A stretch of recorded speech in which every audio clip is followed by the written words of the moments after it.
All right, ladies and gentlemen, welcome in. We are live. We are back. It's a Friday night. It's 2026. Welcome in, and we are in the middle of a couple of important, like sports days.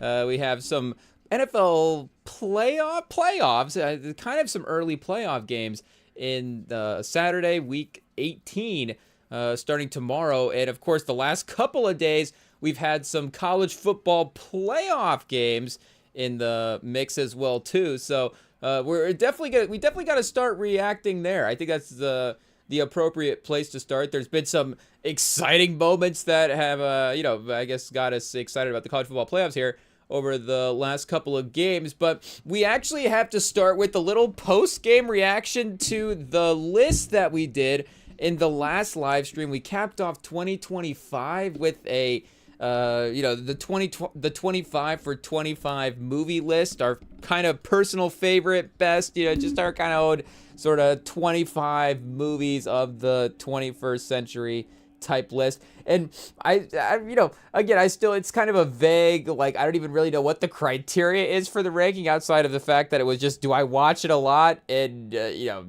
what is it good? I don't even know what makes something is it good rankings. But the way I was looking at the list, and I was also kind of thinking as well too, if we had to get the DVDs, what order would we take the 21st century DVDs off the DVD shelf, I guess.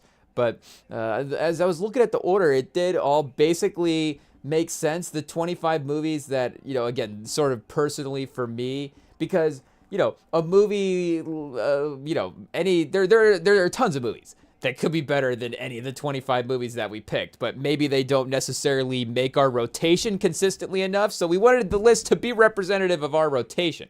So, I did feel like the 25 movies that we did end up with on the list were pretty, again, I feel like it was a pretty representative list of our rotation for 21st century movies, and for, a good quality list, I guess, as well too.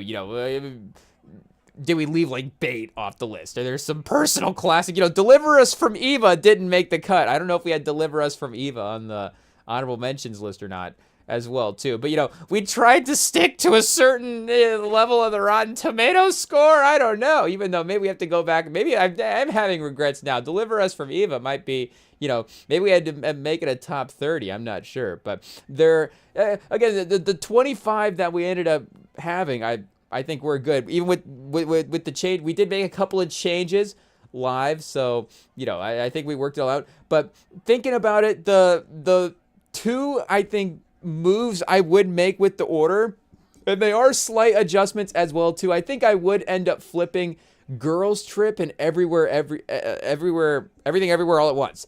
I think I would. We had Everything Everywhere All at Once one spot above Girls Trip. Those were, back to back in the rankings, and I think we would end up flipping it, because the way I was looking at it, and I guess, you can go back and check the details where we had everything ranked out, but the way I was looking at it was like a Mount Rushmore sort of situation. I was tearing it out in kind of the four movie situation, but I don't know. I was re-looking at it and thinking of it more like a first team, all, again, like first team all DVDs. If we were thinking about the DVDs, and as much as we love Everything Everywhere All at Once, again, we're making it's a minor adjustment. It is what it is. But I do think that we would have to include Girls Trip on the first team all DVD, team for us, for if we had to movies that dropped in the 21st century. And listening to Bill Simmons and The Big Picture and Sean, some of the Ringer guys and stuff, and I don't know if, I guess probably a conversation outside of that, but they were saying that the year 2000 doesn't count in the 21st century. I guess I don't know who made that rule, but it doesn't make sense, so we just didn't follow it. It doesn't, hey, like, who's not counting 2000 in the years that are considering 2000? I have an idea. Let's make a trade.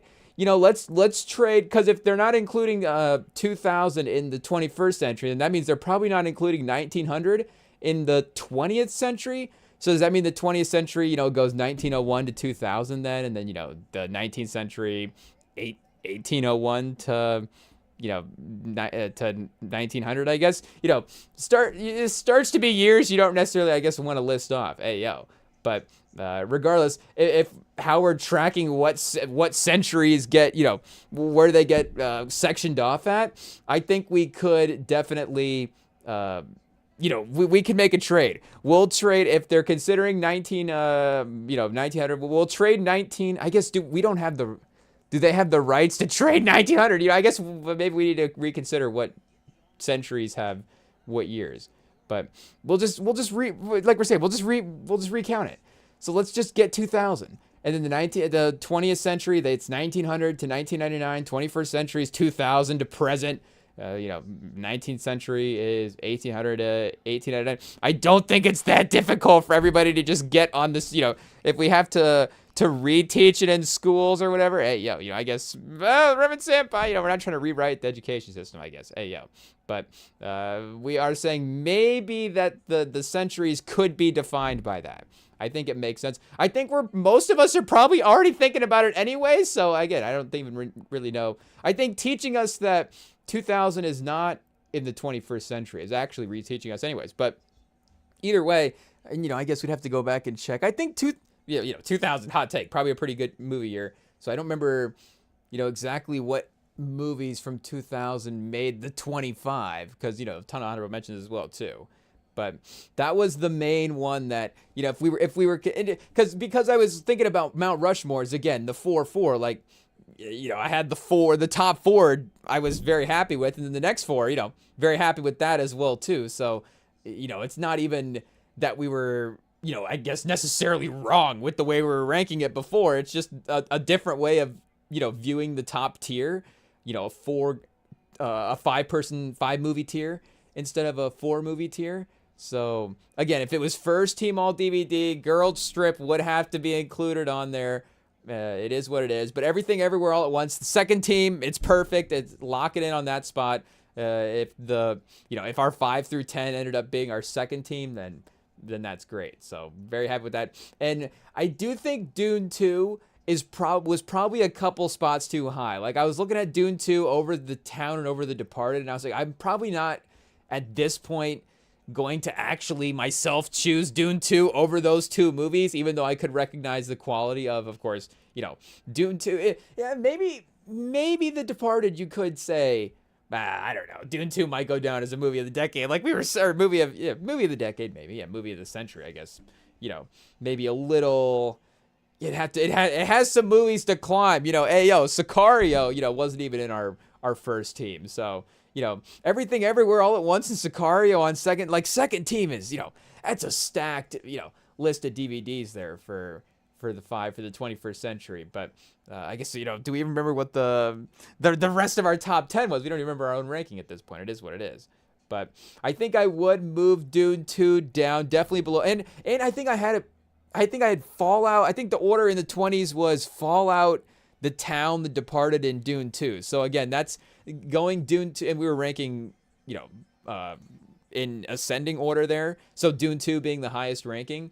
And for me personally, again, as much as I think, and I think I would admit that the Austin Butler performance in Dune 2, hot take over Chalamet. Again, we're talking about the personal bias now at this point. I'm not taking sides. I'm not trying to start a beef. I'm just saying that, we really love Austin Butler's performance in that movie. It's really great. And it might be the best performance, though, I guess, Leo, of course, Leo in The Departed is going to be pretty good as well, too, for ranking those movies. Cavill in Fallout, probably not quite on the level of the other guys, but either way, I would probably watch those 3 movies before Dune 2. It is what it is. But, we went for the Villeneuve, the generational talent, I guess, with the movie. It is what it is. But it's, so again, not necessarily a wrong order in the ranking. If we're making it a biased list, I guess there's not a wrong order. But if I was picking the DVDs, I do not think at this point, I don't think maybe I was projecting in a couple years when I'd be taking the Dune, but I don't know. Again, I really love The Departed. So maybe Dune 2 over Mission Impossible Fallout, because they are similar runtimes. Here, let me go back to The Departed runtime real quick. I don't think that's pushing 3 hours, but with Scorsese, you can never tell. Okay, 231. Hey, yo. So, again, maybe 231 just, if it was pick this movie, blanks, check the stats, and one of them's 231, one of them's 131. It's like, let me check that 131 out real quick. And it's like, oh, that 231 was The Departed. That'd be a bummer to leave on the table. How do we go into 2026 and The Departed? 10-year, Chet! I get 20-year anniversary, 06. We're not locked in on the release dates. Maybe we need to check the schedule for the pod this year. But it has one of the downsides on IMDb is one of the minuses, I guess, a satisfying ending. So spoiler alert. I guess again, it really depends on how you view how it all plays out, and it's probably not definitely not the most I guess satisfying on a first time rewatch. In a way, but of course, as you get used to watching it over and over again, the story does all come together. And Scorsese, I guess in some ways, Scorsese does have, I guess, spoiler alert now as we start maybe getting a little bit more into the details about some of the stuff if you haven't watched it yet. But Scorsese has, of course, had guys in his movies, maybe specifically Joe Pesci. Joe Pesci has never really made it out of a Scorsese movie, unfortunately. It is what it is. He makes it out of Home Alone, definitely not well, but I guess Macaulay Culkin never opens up, he's never like, hey, walk into this room at some point, you're a made man now. And then all of a sudden he's like, oh no. And then Macaulay Culkin just, gets the blicky out, and all of a sudden, we got we got the janitor crew's in there for a different reason at this point. But he was able to make it out at the end of Home Alone. Kevin going full Goodfellas pause at the end of Home Alone would be pretty funny. I don't even know how much AI work you would have to do to make that scene happen. Because again, you get Pesci, like Pesci's already cast in the scene. So I guess maybe some AI Macaulay Culkin in the scene. I guess I have to go back and actually figure out what the dialogue is for that. Should we watch that scene real quick? I don't know. Is that now we have to remember Pesci's name across the movies, and of course it's a pause to say it. Oh, chat, all you have to do, and maybe our algorithm is already primed as well too, but all you have to do is type in Tommy Gets whacked, Goodfellas. Though number 2 on YouTube, and we haven't seen Landman yet, but I said Tommy Gets Revenge, Landman. So, hey, definitely something making waves there as well, too. Like, yeah, or maybe, I don't know, maybe the old man with the shovel instead just has, I guess just has a gun. I don't know how that would work, I guess, logistically. If it was the Goodfellas are Home Alone. Maybe, I don't know if that's the title of the movie. Macaulay Culkin is Henry Hill, Home Alone, against, again, in this, I guess in that situation, he wouldn't necessarily be going against Joe Pesci for the movie, because again, that was one of their guys in the crew. Oh, that'd be a bummer, Chad. That's right, De Niro.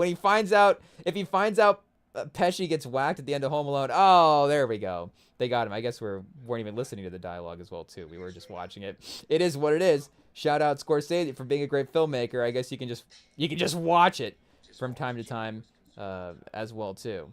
But I guess we would have to cast De Niro in the Home Alone movie just to get De Niro to react to the fact that Pesci would, unfortunately be killed at the end of this version of the Home Alone movie. And, again, unfortunately, as it is for Tommy and the gangsters that loved him. Hey, I guess the 2 gangsters left that loved him, Ray Liotta and Robert De Niro.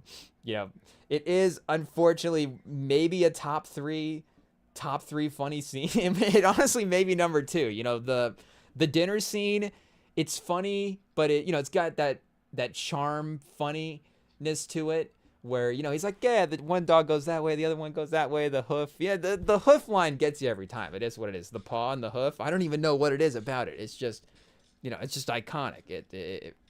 It's simple enough, and it still lands. But De Niro just destroying the phone booth, De Niro crying in this scene is, again, it might be the best movie cry of all time. It's pretty funny. And I don't even know how many times has De Niro cried in a movie as well. I know De Niro has moved into, he did move into some more family friendly, sentimental. That's the word I'm looking for. He moved into some more sentimental roles later in his career that maybe we haven't, watched all the time. Does he shed a tear in The Intern? I don't know. I'm trying to think. Why was that movie on? It wasn't for a it wasn't for a cool reason. I think I might have been walking through my grandma. I guess walking through your grandma's house is cool, but I think we might have been passing through our grandma's house and somebody had maybe somebody had The Intern on over there. I'm not honestly sure where we saw The Intern over the past 6 months, but it was definitely on a TV somewhere, and I don't remember if he's crying, destroying a phone booth, pausing The Intern, ayo, but it is up there. I guess the scene where Ray Liotta goes across the street and beats up the one guy as well too. I guess I even forget what's he like. I guess he's talking to his girl, I guess, wrong or something like that.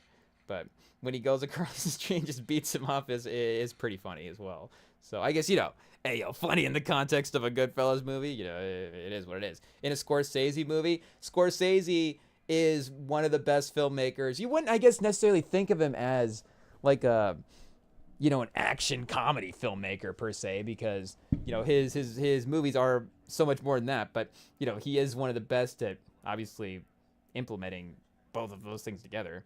It is what it is. So shout out to, we don't even know his last name at this point. It is as well, but yeah, shout out to Pesci, shout out to Tommy in Goodfellas, Tommy in Home Alone, I guess making it out.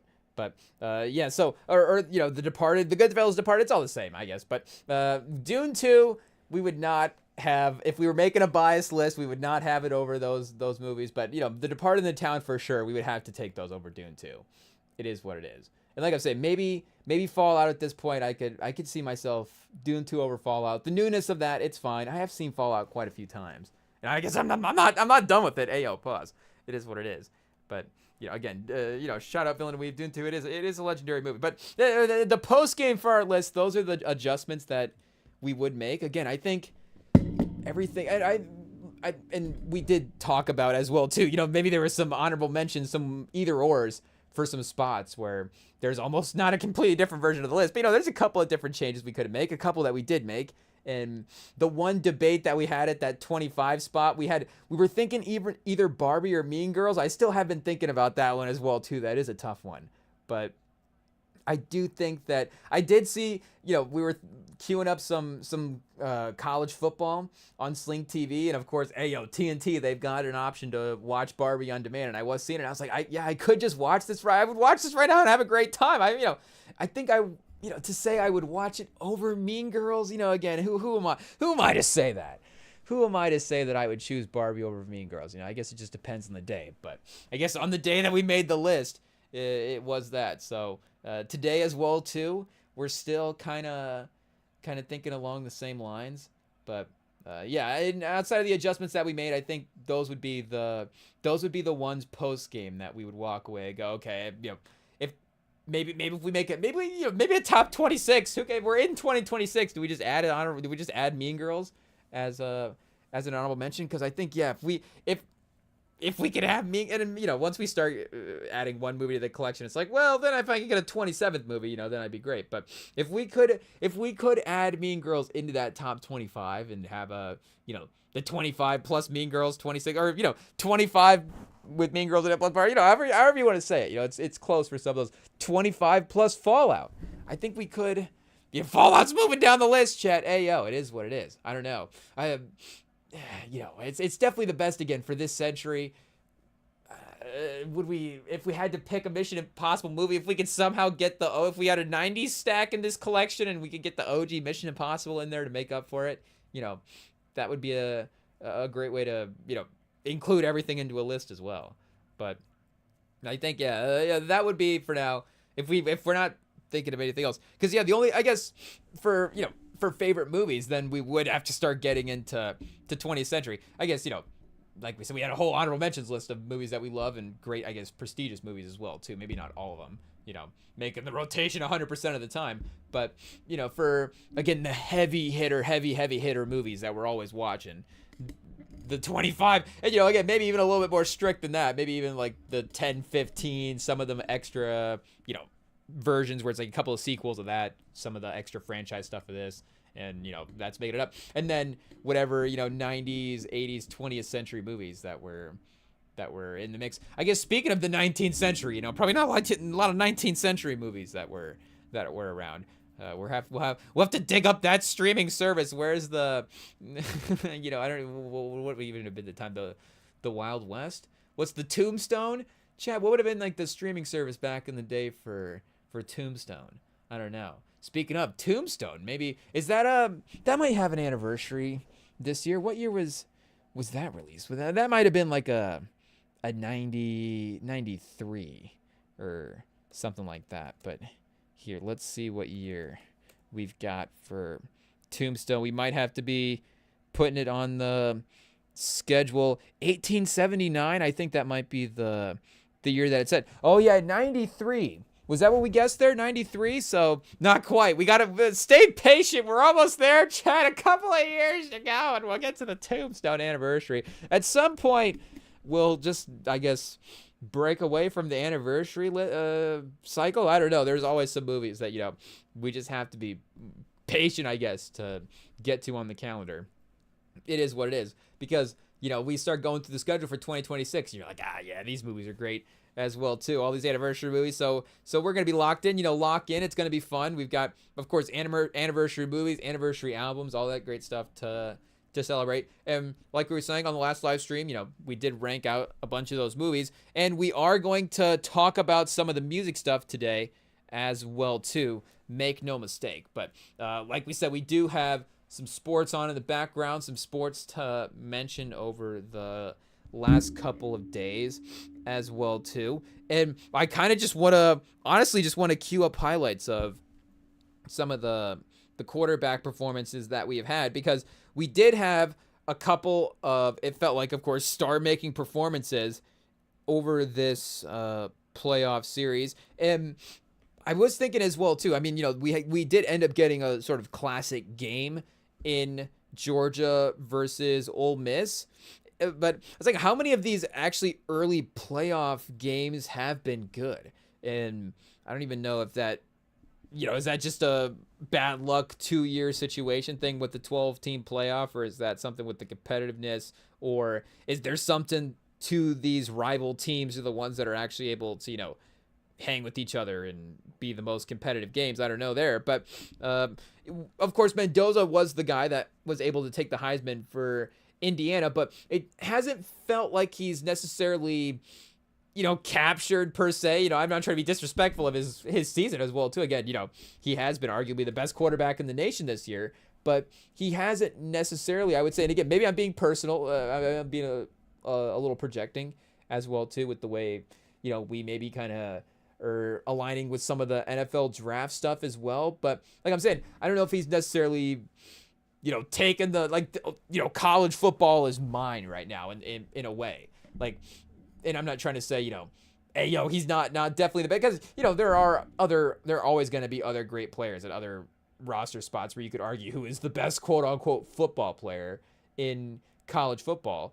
But, we saw, like we mentioned, maybe even a couple months ago at this point, at some point over the halfway point of the season, there was some clips of him, and they were kind of, the people online that were posting these clips were kind of comparing him to Andrew Luck. So that has been the name that, again, we've definitely been keeping in mind. Those some hefty comparisons, especially maybe if you're talking to a Colts fan as well too.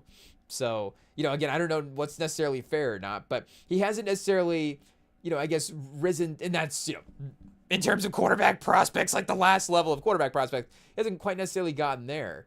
But I don't know. It hasn't even necessarily been. Again, not to say that he's not the best quarterback in college football, but is it is it a little systematic? How good is the roster around him? How is it Mendoza elevating this whole thing? And Indiana as a team was really, really dominant in that Alabama game, and I mean that's just another takeaway just in general as well too. But the Mendoza performance, of course, was definitely a real star making. You're going to go against the quote unquote previous great team, and I think that was another thing as well too. That was that last part of it, I guess, for me mentally as well. And he's had those great games. They've gotten wins against Ohio State and Oregon, and Ohio State, respectfully is one of the sort of last belt, one of the last great schools that you're going to have to compete against if you're one of the, if you're fighting for the best school in college football type territory. But to actually have that dominant performance kind of against an SEC team as well too, you get the other conference, you get the old lineage, of program dominance in Alabama, and you just go out there and completely show that you're, the way more prepared, way more physical, way more well executing team. And that was, of course, a tough part for DeBoer in that game. We've been kind of eyeing that potential matchup is like, what happens if the Alabama, board of directors or whatever get a real good look at Cignetti coaching a game, and they're like, maybe we kind of want that on our sidelines. Could they potentially lure him away from Indiana? So I guess, we'll have to keep an eye out there and see what happens. But for them to basically be better in every aspect, and, they were able early on to, hang with them, get pressure. They were forcing Mendoza to cover up and take some sacks early on, but his patience to not necessarily, and, sometimes guys taking a sack as well too all the time is not great. So, again, it is a credit to the offensive line, the run game getting going for them to be able to keep some of that, the offense moving forward, even if some of that stuff was happening early on.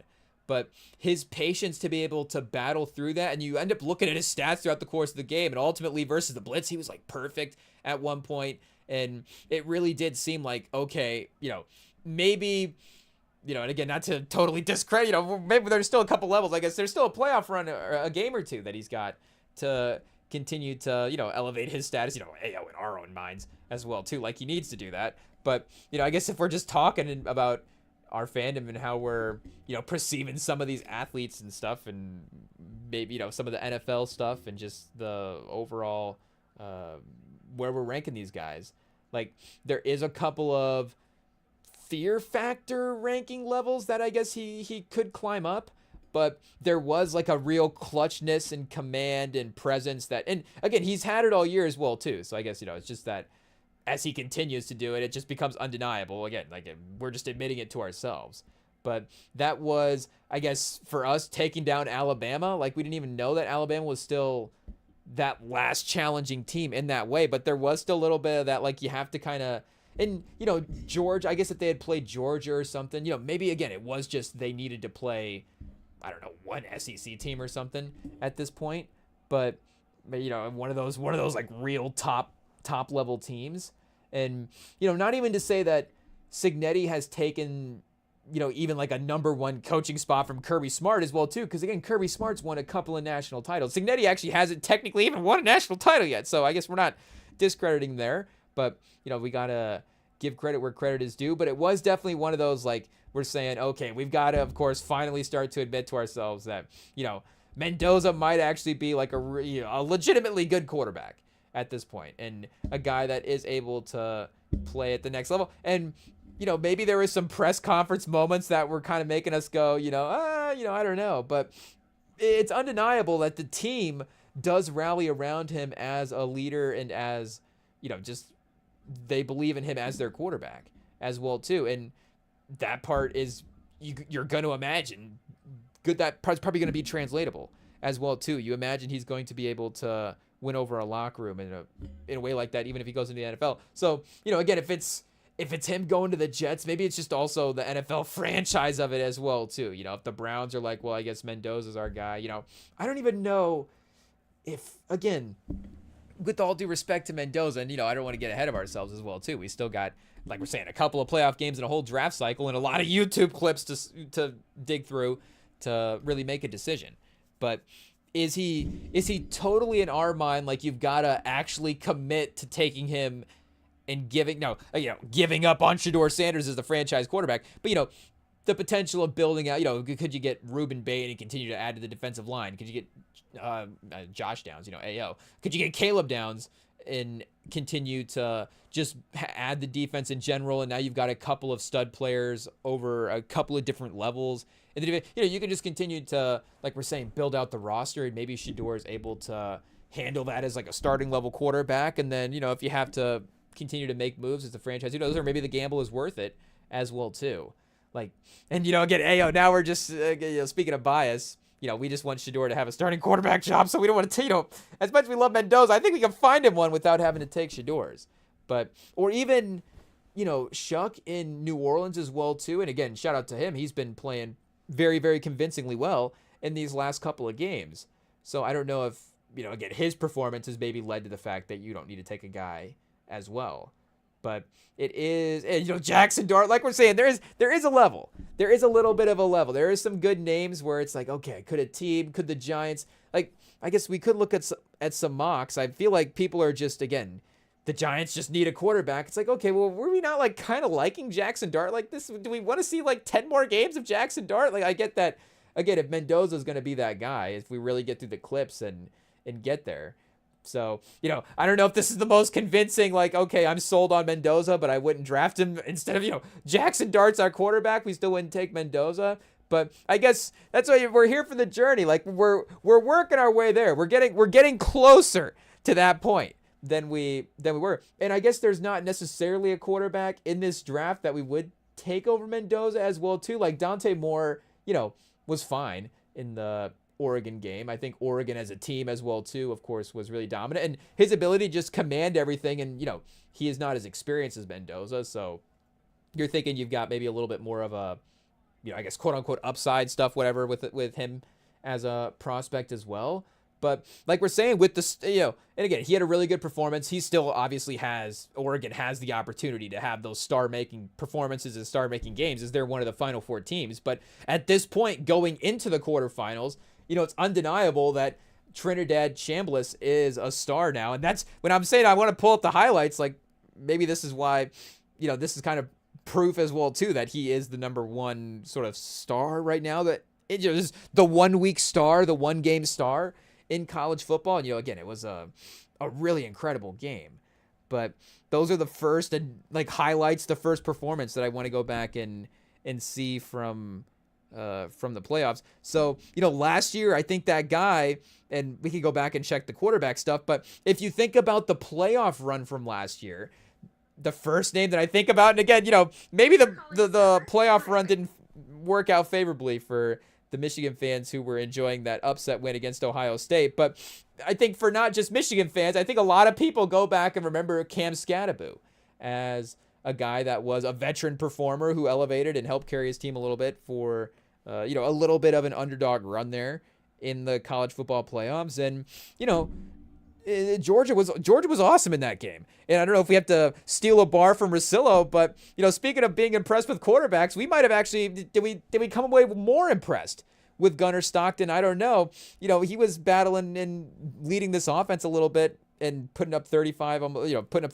plus almost 40 points in this one as well. 2 times where offensively they've had to battle Ole Miss and been able to go toe-to-toe with them. I guess he didn't quite have the performance in this game that he had in the last game, but still was clutch and not, shout out Eminem. I don't know if he had the Eminem song on in the earbuds beforehand, but he's definitely not afraid in some of the throws. So, and, Stetson Bennett, Jake Fromm, like that is something that has been a common theme with some of these Georgia quarterbacks. Maybe Carson Beck actually was a little bit, I don't know if he was the safest one or just the risk reward stuff was not paying off in the same way. But, there is a level of aggression and confidence that those guys were able to have. And Gunnar Stockton was able to carry that as well, too. But Chambliss was just incredible in that second half. And I guess I didn't realize over the course of the season as well, too, because I think this is his first season with all the transferring and stuff that, he's been in a Power 5 team. But he has been around for a minute. He is, same with Mendoza as well, too. Like we're saying, these guys aren't, I think first year draft eligible this year the way that Dante Moore is. But he is a guy now that I think has to be considered, as he might have honestly in one game kind of played himself into being the second quarterback on the board, because it has been a little bit of a, an up and down season for the mock draft type stuff. And I think there's been some names that have already committed to returning.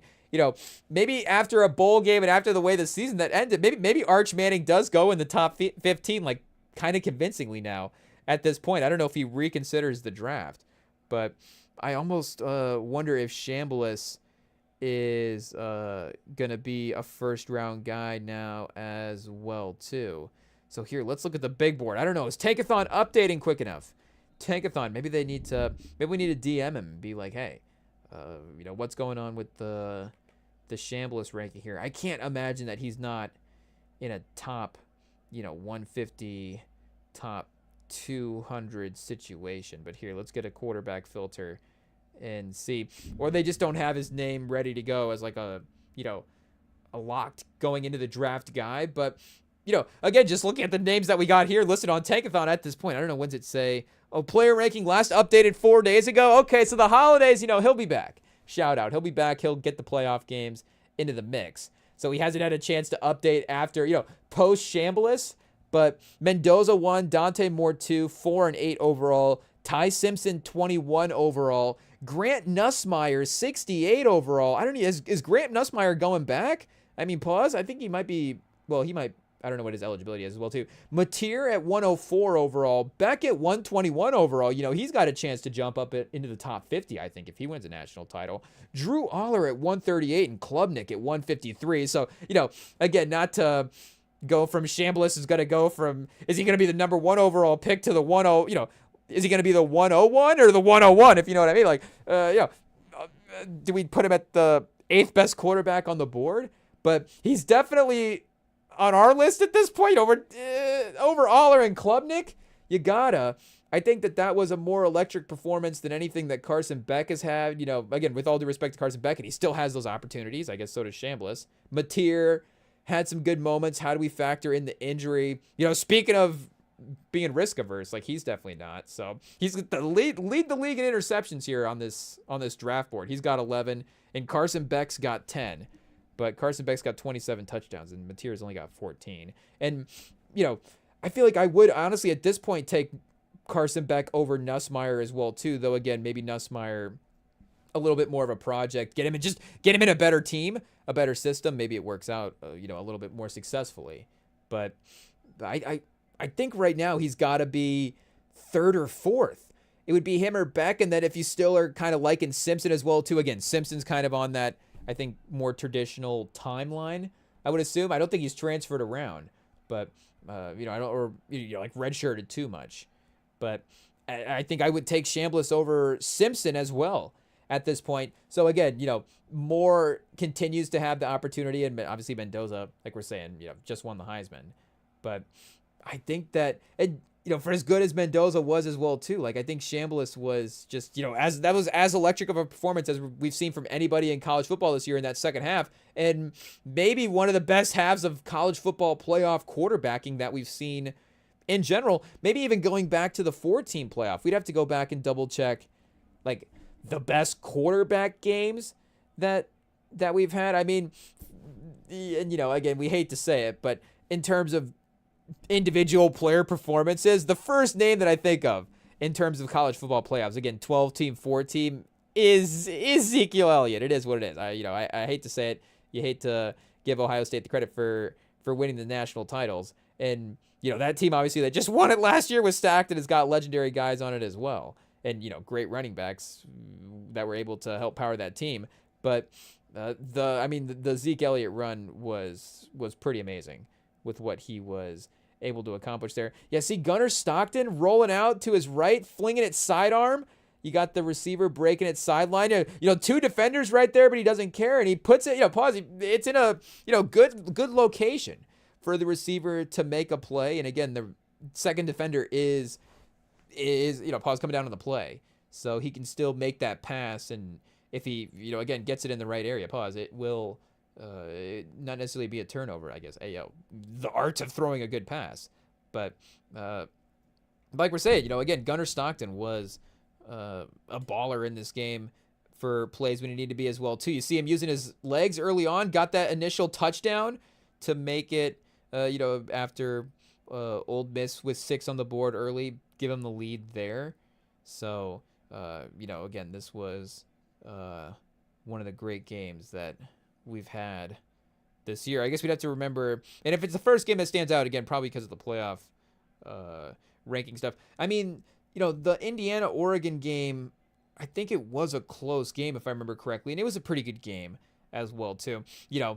Maybe some of these early afternoon games, there's been some work going on during them that have been maybe we're not recalling them all like we should, but that one was standout. I mean, even was it Penn State Oregon or Penn State Indiana? I think Penn State Oregon was pretty competitive after James Franklin got fired. We could go back and go through the SEC and look at their schedule as well too. But yeah, I mean, like we're saying, I think that the draft stuff, the draft hype now for our guy Chambliss will definitely be pretty interesting.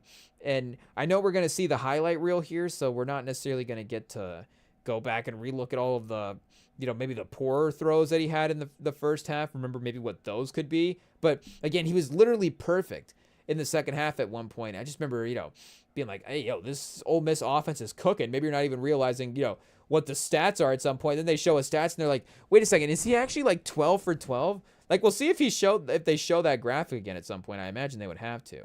But I was like, whoa, we might have to pull the game back up just to see if we can find that graphic.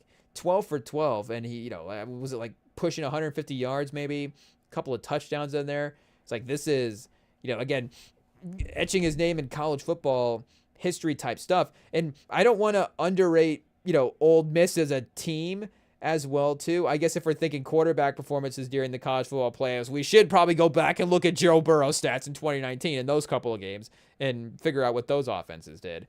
Probably pretty elite numbers there. But, and put any quarterback, I guess, in the 2019 LSU team, no disrespect to Burrow. Guess what? Burrow's able to make it extra historic.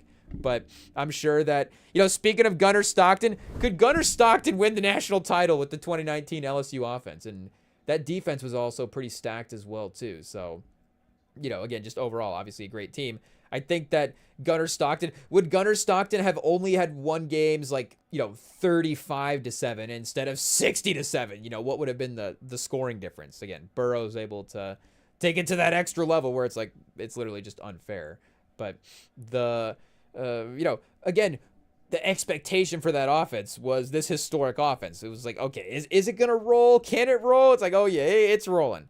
We are cooking with this team. And this Ole Miss team, again, maybe it's being undervalued because of the fact that they also lost their coach, but clearly that's been a rallying factor as well for this team. And, initially we definitely reacted a certain way to it when we saw the news that Lane Kiffin wouldn't be there. And I guess we haven't necessarily read all of the stories about what the dynamics were, of the relationship between him and, the Ole Miss, I guess, executives is what we're saying. But, maybe even that's a low. But, we're not exactly sure how all of that stuff, went down at the end there. But it did, again, we were reacting like Lane Kiffin, completely walked away from the team. And he's obviously now with them being successful, being like, hey, guys, I'm proud of him from over here. Like, good job, boys. But, we were reacting like, oh, yeah, he did, obviously, up and leave. But we do see some coaches finish the season with their teams, even if they're still coaching, or even if they've gotten another job, I guess. The Tulane guy who was in that scenario, I guess, we don't see him anymore. But we did see one playoff game where he was coaching like that. So could be Lane Kiffin in game 2, as the LSU head coach continuing to win the national title for Ole Miss. But you could see that, you would see the reports afterwards that was like, Ole Miss was like, no, you know what? If you're going to leave, then leave. Like, don't do this little, like, straddle both worlds type of situation, But, don't try to be the LSU head coach and then take Ole Miss to a national title game. Like, if you're going to be the LSU head coach, go coach LSU, and we're going to try to win a national title with the group of guys that we have. And I think, hot take, but we underrated that as a rallying effort. And, directly in the second half as well, too, they did have to rally a little bit. and make up the score with it being 12-21. I don't think they got the field goal unit on yet at halftime. They weren't getting this off. It is what it is. So the coach, a little upset. I don't know if they necessarily made maybe the coaching staff, I don't know if they made a decision quick enough there to get the team on the field. They probably should have honestly just ran an offensive play. It is what it is. But, I mean, you see him falling away, and there was a couple times where, and, I don't mean to just randomly bring Caleb Williams up into this conversation, but, being in the Midwest, there's a couple of Bears fans around here, and we were overhearing some conversations, of course, out of that Niners game about the throw at the end of the game that he did make, that I guess he didn't make, but, that he attempted to make in the end zone, and a lot of the people were like, oh, Caleb Williams, you got to make that throw, and obviously I get it, the receiver did break open there, and I do think that he was getting a little bit too much flack for that play because the defender was, bearing down on him, and he was like really falling away backwards on that throw. But he did short arm it, and it does feel like even, again, as difficult of a throw as it is with him moving backwards that much. And you can see his momentum carrying backwards, the throw going into the ground. Like, it's definitely, again, with just, I think, how, where his momentum is going, and he just him not being able to shift it all correctly into the throw. But which Chambliss made a couple where he was falling backwards, and I was like, oh, at the end of that 49ers game, like, if Chambliss is there, is he making that throw? I'm not sure. Like, I guess, is that a throw that, again, Caleb Williams should have made, that a quarterback, quote unquote, should have made? Because it wasn't like the Josh Allen throw that we saw against Philly. Unfortunately, and obviously we'll give it's okay, Josh Allen. He's a great quarterback. He's had plenty of moments. He'll be fine. And I'm sure in the playoffs, if he needs to make that throw, Josh Allen's proven that it's been a little bit more of the Buffalo receivers than it has been Josh Allen making the throws. So we'll give him another chance in the playoffs. But the throw that he made, again, was more of a miss. Versus, I think that, again, we can probably make more excuses for the Caleb Williams throw. But Chambliss was making a couple of those throws. We're like, okay, yeah, your momentum going backwards. He's throwing it on a dime. The defense is bearing down on him. He's moving around. I don't really know what box he's not, like what part of the game is he not looking good in at this point. And, again, this Ole Miss system, with Lane Kiffin and with the way that the offense has been favorable. But, hey, there's Gunnar Stockton again. Rolling out. This is when he flips it to the receiver and he kind of skirts up the sideline.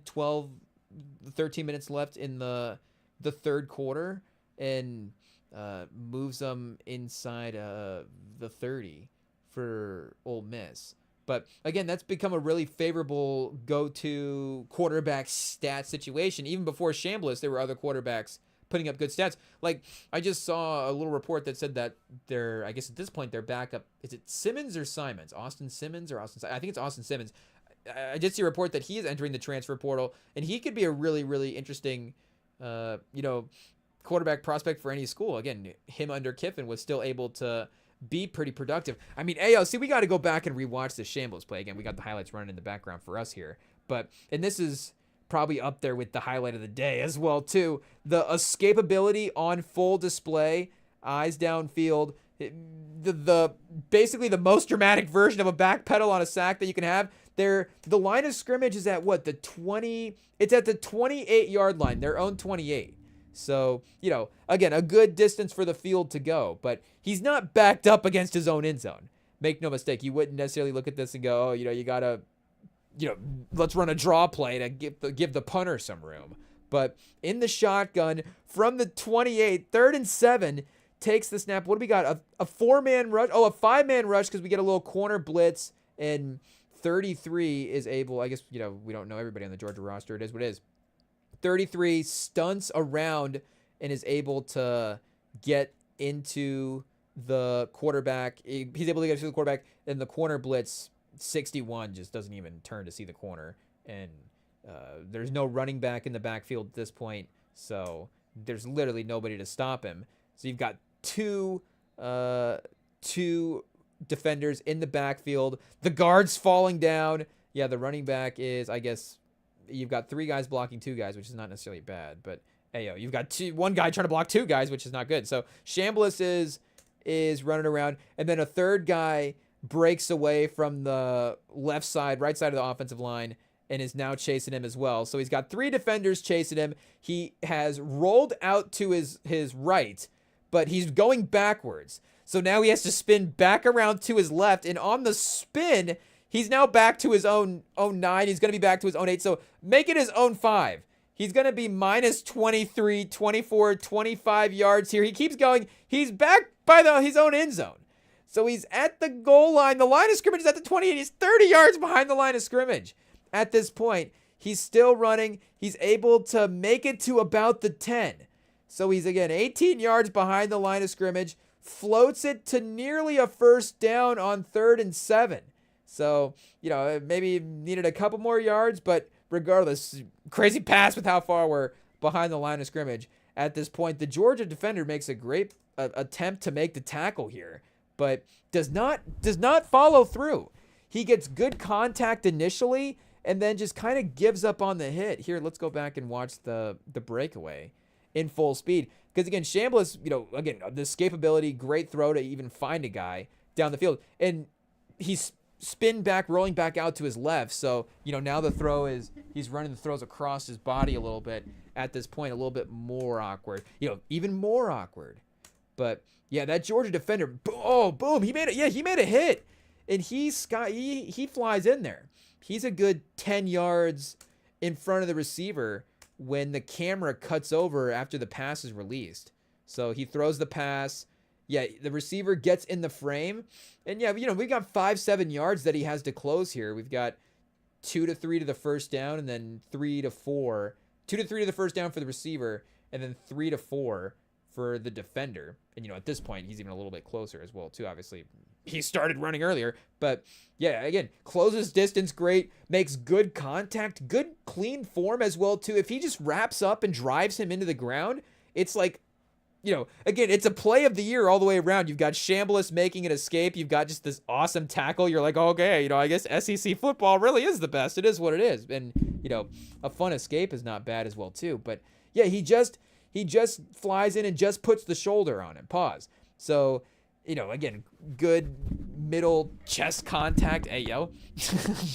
Chest contact, it is what it is. We're still talking football. But, if he, again, just wraps up, at least the other defenders are maybe able to get there as well, too, because you do get a second defender to make contact right at the first down line. But, at that point, it's too late. So, heroic play, 4th quarter, down 4. Once again, another blitz. Chambliss running around, flushed out to his left. This time he still stays left and flips it down the field.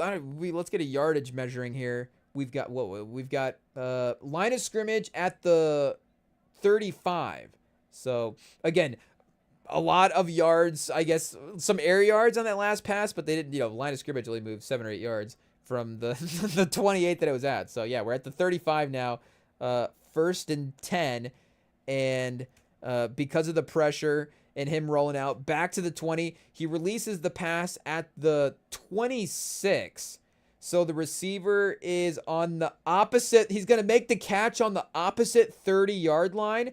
But, again, Chambliss rolling out, kind of having to flipping the hips and getting the throw aligned. But hits him basically perfectly in stride going into the sideline where he could still turn upfield and make a play. He still has room to, again, pretty easily make a play there. Or safely could run out of bounds and, not necessarily get too lit up by the defensive backs. So that was the other thing as well. Like we're saying, I guess the Georgia defenders, they were flying around, but didn't seem like there was too many hospital ball type situations from Chambliss. Hopefully we don't jinx this next one. But assuming these are, again, second half, 4th quarter, his takeover, mostly his highlights at this point. Run game still in the mix, able to move the chains. And I'm sure we go back and now, able to score there. 2 runs in the goal, in the what's the term, chat? In the red zone, is able to give him the lead there. But, this is one of his games that, again, you could probably look at the stats for this game, look back at his stats the other games, and it's like, oh, yeah, makes sense. Not to say that he wasn't a star before, but to, do it on this level at this stage, again, against one of those other major contender dynasty-ish type teams over the last couple of years. And there is, yeah, see, that wasn't, this was, I guess, the 2-point attempt off of that last touchdown. So you do have number 9 for Georgia, does stun around the edge and is, rushing at Chambliss. So Chambliss is fading away a little bit as he makes this throw. But again, the receiver is definitely more wide open at this point. So he can definitely kind of loft it more versus, again, not to compare this one directly to Caleb Williams. But, I guess they were comparing Caleb Williams' throw to Joe Montana, so we've got to balance it out a little bit with another random comparison. Another throw that Caleb Williams made. But, again, you had him definitely fading backwards a little bit more, and having his angle had to be a little bit lower because the receiver was going to the ground.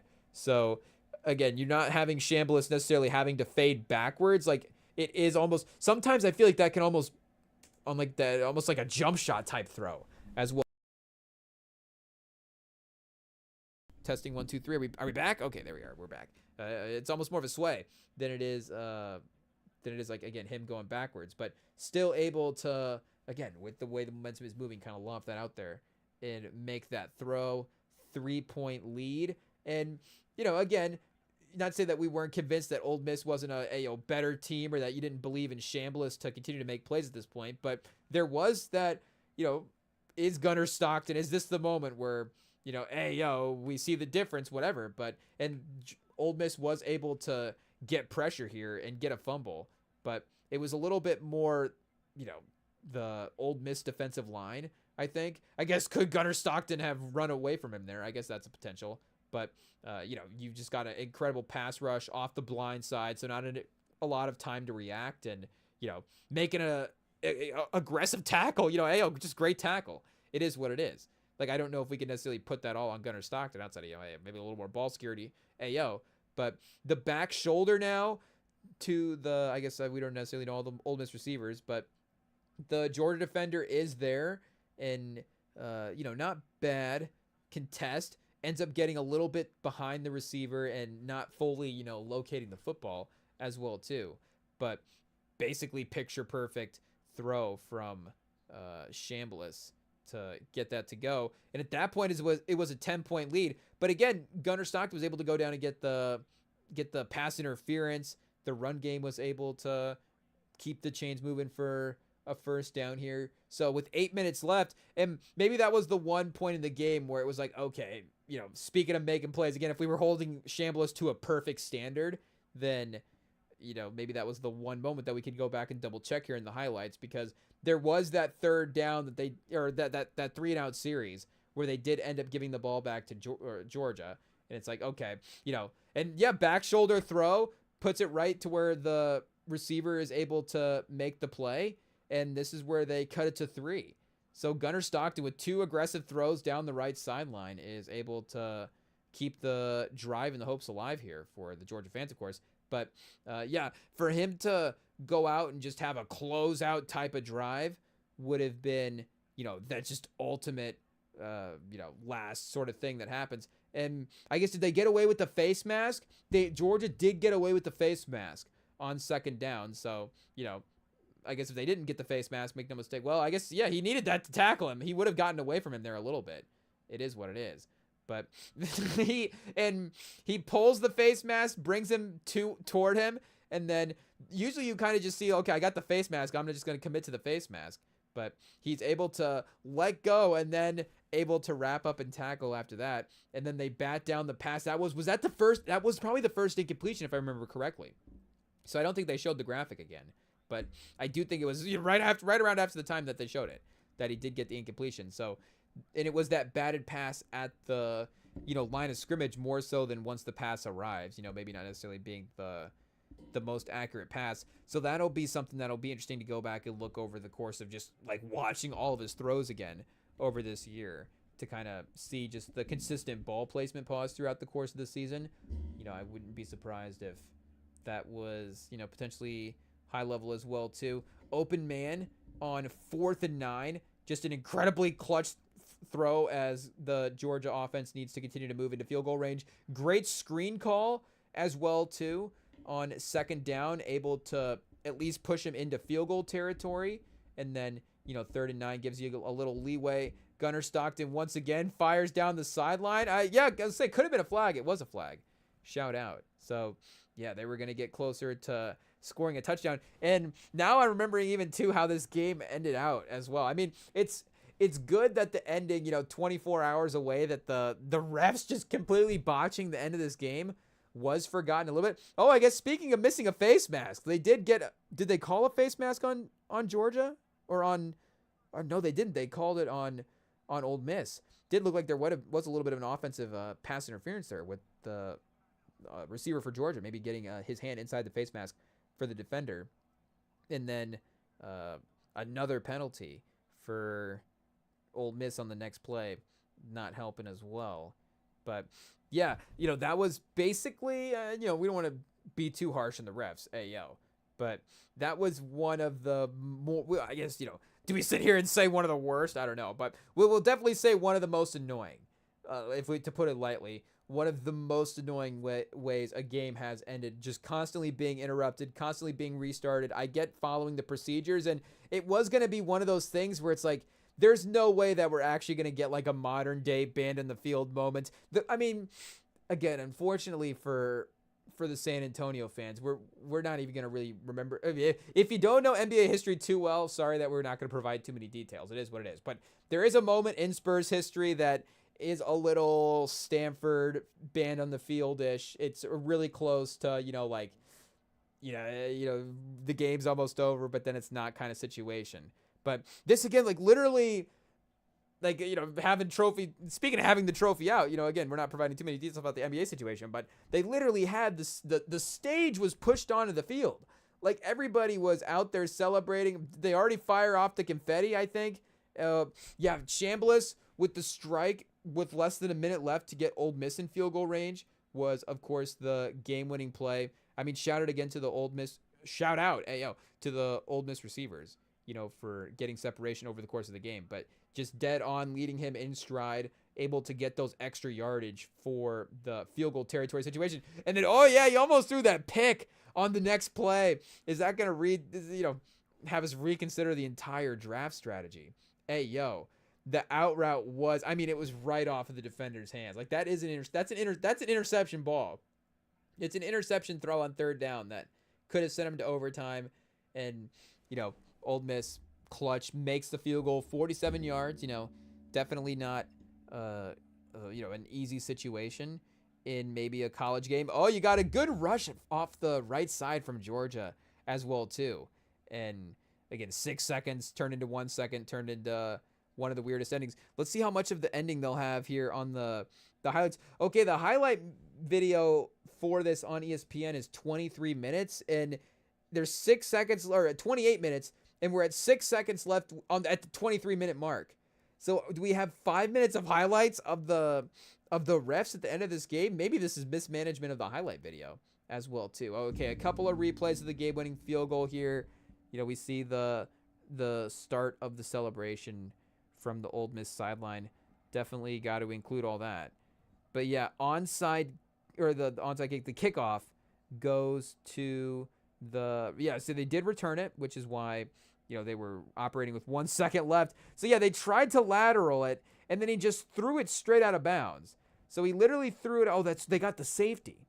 I don't know if that was weirdly part of the plan to get the football maybe a little bit closer. I'm not sure. But for some reason, they felt the need to go back. Like, Georgia was done as well, too. I mean, not saying that Georgia wouldn't take the extra second. I'm sure Kirby Smart is a competitive guy that would love every opportunity to try to win a game. But I don't know. It seemed like the Georgia players were walking off the field every chance that they had as well. So just from a ref, you get the vibe that the other team is not maybe like, hey, like, let's send us back out there. If the other team's kind of like, maybe we did lose this one, then, it's okay to just be like, you know what, that 1 second, maybe it was not so important. Maybe we'll just let that run off. It is what it is. So, again, if we were a Michigan, if this was Michigan versus Ole Miss, if this was, I guess, does it have to be a Big Ten matchup? If this was Michigan versus, Indiana, I guess, since they're, winning right now as well.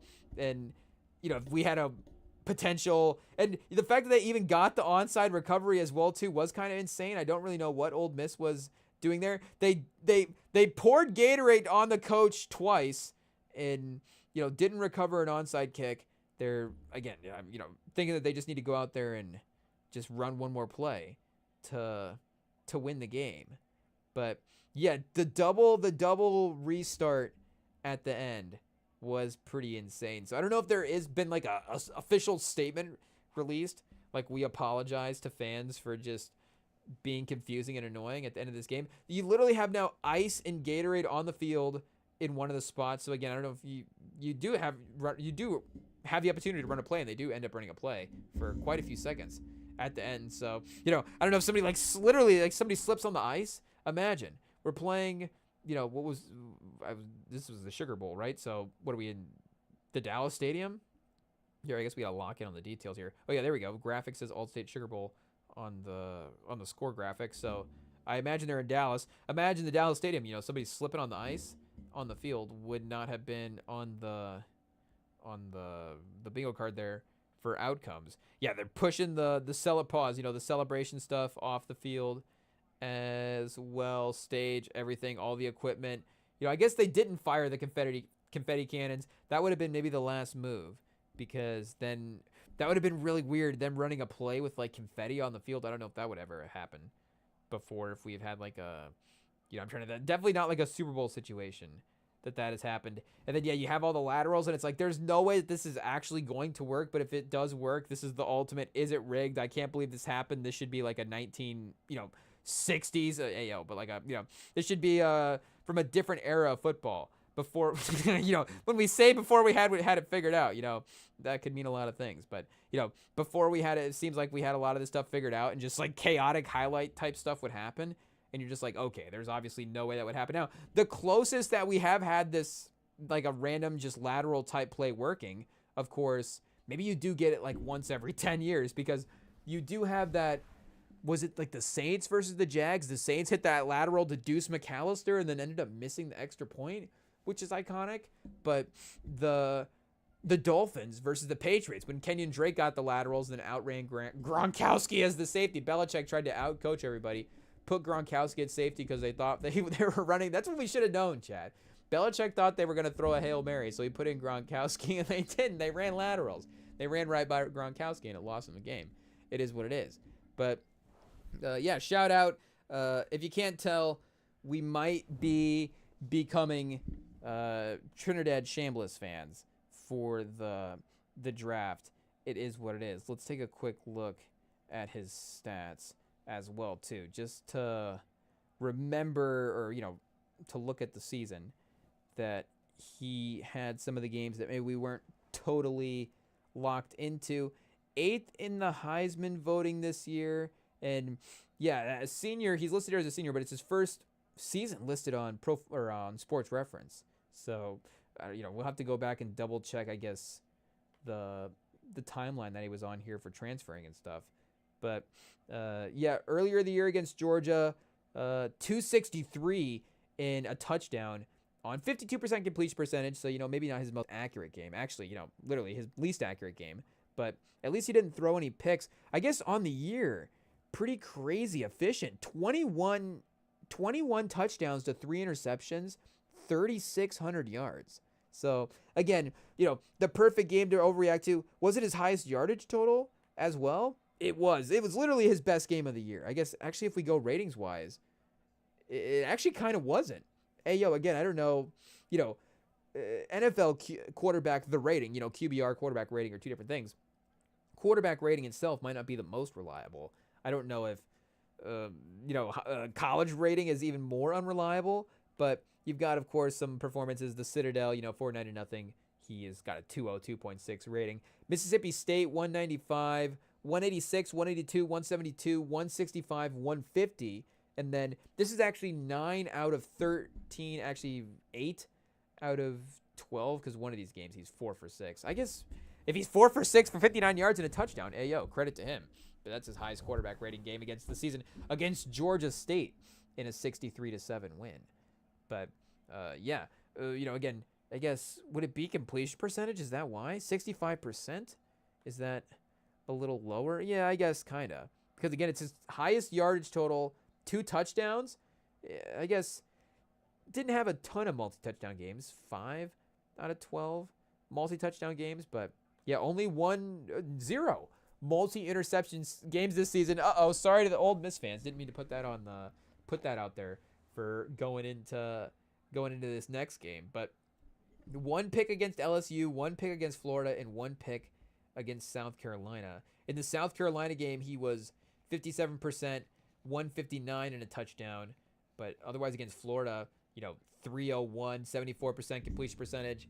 Against LSU, 59%, 314 yards. So here, let's see him again in context of the season. Because I remember looking at Mendoza's stats, and again, I'm not trying to hold just random things against him. Like, okay, finding just we're like that one episode where Chandler just like in Friends where Chandler finds the most random things to dislike about the girls that he's with. It's just like, we're not trying to be like, okay, can Mendoza win the Heisman and throw for less than 2,000 yards? But I was like, haven't seen that in a while. It feels like from a Heisman Trophy quarterback winner. And I'm trying to think, maybe the all-purpose yards to add on to that as well too. I don't know if Mendoza had like a ton of rushing yards to bring that up. It was mostly doing his work, with passing. So I feel like Chambliss might have the track to sort of out statistical him, if that makes sense. If we're just looking at the raw. Oh, I guess now that we get the playoffs as well too, he's going to continue. It's going to include those in just the full season. It's not going to necessarily split it. Regular season and playoffs. So he has crossed the 3,100 yard mark for the year. And yeah, his touchdown total is a little bit higher. He's at 36 touchdowns to 6 interceptions. So let's see where they're at. Interception percentage, as see if they're comparable there. We've got, of course, Mendoza way down. Shout out though, Arch Manning, 1.7% interception percentage at 7 on the year. So 26 touchdowns, 7 picks, 3,163 yards. Mendoza, again, completion percentage at 72% is pretty crazy. You've got Sayan at Ohio State at 77, Pavia at 70. I don't know. We go 70% club for, I don't know, can we say that? For completion percentage here, let's see. Sayan, Beck, Dante Moore, 73%, 28 touchdowns, 9 picks. Mendoza, 72. Brad Jackson, Texas State, who cooked Rice today. We saw that one. Finally, a slow day at work after the holiday season. Much needed. And I don't know if we needed the slow day at work during the Texas Rice Bowl game, but I mean, shout out again. Maybe we need to lock in a little bit more on the Brad Jackson performance, because he is up there for quarterback stats as well too. And yeah, they were cooking. Joey Labus against Central Michigan, and then Diego Pavia 70% as well. Hayes King at 69. Gunnar Stockton 69, and then Damon Williams Jr. from Washington. 3,000 yards, 25 and 8. What's his eligibility status here? Let's double check. Freshman, sophomore. Yeah, he is. This next year is going to be interesting. He's going to be I think a heavily talked about breakout guy, and I don't know if the reports of him going into the portal or not. I guess their coach didn't end up leaving for Michigan or anywhere else at this point, so I don't know why he would necessarily transfer unless, again, Ty Simpson goes, and then they're like, hey, Alabama's like, come quarterback Alabama. Then maybe, some school like that. Signetti wants him at Alabama next year. It's going to be, hey, transforming the Alabama program after a little bit of a down season. I guess, a down season is them almost winning the SEC and being in the playoffs. But still, it is what it is. But if it's Damon Williams and Kurt Signetti reunited, because I was, again, in thinking about the Mendoza run this year, trying to think of, and Signetti being like, well, if those guys have been together this entire time, who is it? Is it Signetti or is it Mendoza actually the one that's secretly like powering him throughout this run? But I don't think Mendoza was, he wasn't the quarterback at James Madison. He was at Cal. So, again, them using the transfer portal to their advantage for sure. And looking back at his efficiency last year, at Cal, he was 68% as a sophomore, 68% completion percentage, 3,000 yards, 16 touchdowns, and 6 picks. So you see, with the added roster around him, able to take those stats to a little bit of the next level, which is, again, definitely good at looking at that projectability. Drew Mestmaker from North Texas was the only 4,000-yard quarterback this year at 43,000 yards. Do we need to put Drew Mestmaker on the watch list as well? 6'4". Hey, yo. Oh, redshirt freshman? So his first full season starting, he's 4,300 yards? Do we need to, I guess, keep him on the transfer watch list, I guess, maybe? We were thinking draft, but yeah, him. Darian Mensah, I did see people talk about him this bowl season, transferred from Tulane to Duke. So he's a sophomore. So I guess Mensah could be draft eligible if he wanted to be, but I imagine he might be a transfer guy as well. I guess I didn't expect to do a transfer portal corner, but hey, why not?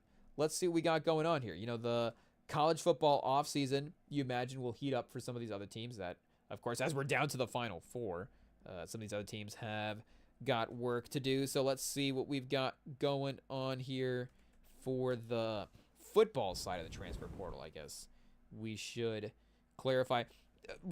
Shout out to Tennessee for just there's a tracker for Josh Heupel transfers here. Was one of the first things that popped up. I don't know why, but we just want like 24/7. We just need our trusty friends over. We'll call them friends. Over at 24/7 Sports here. Let's see what we got. Oh, unless they're putting it all behind a paywall. It is what it is. No, we want free for ads. Shout out. Hey, yo. You know, you try to go into an incognito tab to just keep all the ads and stuff and keep it easy. Keep it flowing. Not to, hey, yo, we don't want to stack up the cookies going through all these websites. Hey, yo. But now what's 24/7 Sports making us do here? What are we trying to do? Select our browser? I don't know what's going on. Click on the shield icon. Chat. Hey, yo. We're clicking on it. What's going on here? Hey, yo. Okay, so 24/7 Sports off the table. It is what it is, or we're just going to have to go over to a normal tab here and open this up. I guess here, we'll open up the background screen, I guess, and see what we've got going on. Get the list up for you guys to see here, because I know, again, we've had a lot of guys returning back to their schools. I guess, like Lenora Sellers, I don't think he's going to be moving anywhere, but maybe I could be wrong here. We'll update. Levitt. Oh, Levitt in the portal. Ooh, that's interesting. Sorsby, okay, shout out. I did see his name, but I wasn't exactly remembering 100% where he was from. So, yeah, shout out. As well, too, from Cincinnati. I think they might actually be playing right now. And Messmaker is in the list. So, yeah, Messmaker number 4. Oh, going to Oklahoma State. Oh, Messmaker. We might, I don't know, maybe hold out just a little bit. What's going on there? We got Cam Coleman, Auburn receiver. Chaz Coleman, Penn State edge rusher. Mateen from Wake Forest. Just turning into Kevin Garnett trying to say words there. Equivalent. We got Jaden Woods from Florida. So those are Lagway from Florida as well too. They've got him 11th. If we're going to Rayola. That's right. I forgot Rayola is in the transfer portal. As much as we will admittedly clown him for the Mahomes stuff, and as much as that does makes me a little uncomfortable, I'm not gonna lie. I don't know, I don't even know if what the other people to imitate would be. Maybe it's shout out to Mahomes, who's got some impersonable traits as well. But just like a unique little, just the way he waddles around and stuff. I don't know. Respectfully, it is what it is. But if there's just other quarterbacks, I don't know, who else could you copy in the league? Could you just be really quiet and a lot of play action, just be like Jalen Hurts? I don't know, have really good first halves and then I guess I don't know what the comparison is, but I don't know, from get the quarterback's kit and kind of steal their style. I'm sure if you're really committed, I'm sure you'll find a way. But Rayola, I will be keeping an eye, of course, as I'm sure will everybody, on where he ends up going, because that could definitely be a team-changing type of player. I actually think, he is legitimately pretty good. Again, they got him ranked 11th, so we're not the only ones. Byram Brown in South Florida. South Florida. Are we crazy? Yeah. Let's see here. Yeah, South Florida is. I think they were kind of a team that was hanging around competitive against some of the bigger teams that they were playing. Pause. So he might be a guy that was helping power him there. Rocco Becht from Iowa State. Whoa, oh, going to Penn State, of course, makes sense following his guy Matt Campbell. That is interesting because Penn State has had some like real, NFL prospecting type guys. Hey, who checked more boxes than Christian Hackenberg, But I think that Rocco Becht could be the most like college football talented quarterback that they've actually had in a while as well too. So if, not to say that, this is going to be the best version of the Penn State team that we've seen. We'd have to go back and, see what their whole roster, I guess, is going to look like going into next year. But that is going to be, if anything, and I say this as a good, obviously a good thing for Penn State fans. But as a Michigan fan, if Penn State's on the schedule, I guess we can double check that. But that's an annoying game to play. If Rocco Becht's the quarterback, I'm not necessarily thrilled about having to play Rocco Becht. So let's see. We got we need to change the NBA game in the background here. Hawks versus the Knicks just ended. Shout out to Atlanta. They got the win. The Wizards, what do they pick up their 9th win of the season against the Nets? So another riveting game that we ended up missing there. But we've got Warriors versus Thunder ready to start on Prime. I guess Kings versus Suns. Shout out. I don't know. I feel like throwing on a Westbrook game. I don't know if I could say I've felt like throwing on a Westbrook game. Pause. But tonight, screw it. We feel like throwing on a Westbrook game. Westbrook versus Devin Booker. DeMar DeRozan versus Dylan Brooks. I mean, this is NBA at its best right here. And we've been listening to Sicko Mode a lot lately. Again, hey yo, we're the ones racking up the streams on Sicko Mode. Hey yo, are we getting a little bit ahead of ourselves for our 21st century playlist? I'm not sure, but I don't know. Again, maybe not super hot take, but I guess I wouldn't have had. Did we have that one first up on the list? Did we have Sicko Mode written? Do we remember to write down Sicko Mode? I'm not sure, but obviously the D-Book shout out in there. So again, I don't know if that's the thing that's making us want to watch a Devin Booker game, but somebody at work was just, I don't even remember what they were talking about. Well, maybe, I guess not to say that everybody at work is the most well-connected person. Well, yeah, we obviously, now we just have to, I guess I don't know, I have to take random strays at people at work. Shout out, everybody at work's well-connected. It is what it is.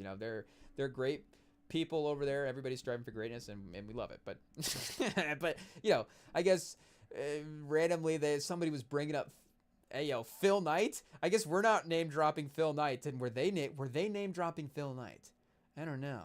Maybe they were. I think it was like a 4-person name. It was like I know a person who knows a person who knows a person who knows a person that maybe knows this story about Phil Knight. But then after hearing this random Phil Knight story, we had to, and I guess because it's Phil Knight, it's probably something that they could have just like heard this on Google and then just pretend that they heard it on themselves as well too. Like, oh, hey yo, our kids go to school with Phil Knight, and what we heard. It's like, hey yo, maybe Phil Knight, you just did you just read that on Daily Mail? But either way, because Phil Knight got brought up, now we had that, and we try to keep. Well, I guess I'm not gonna hold myself to a perfect standard because the minute I say we try to keep our music rotation clean, then you're like, well, what's Thriller doing as one of your 6 downloaded albums?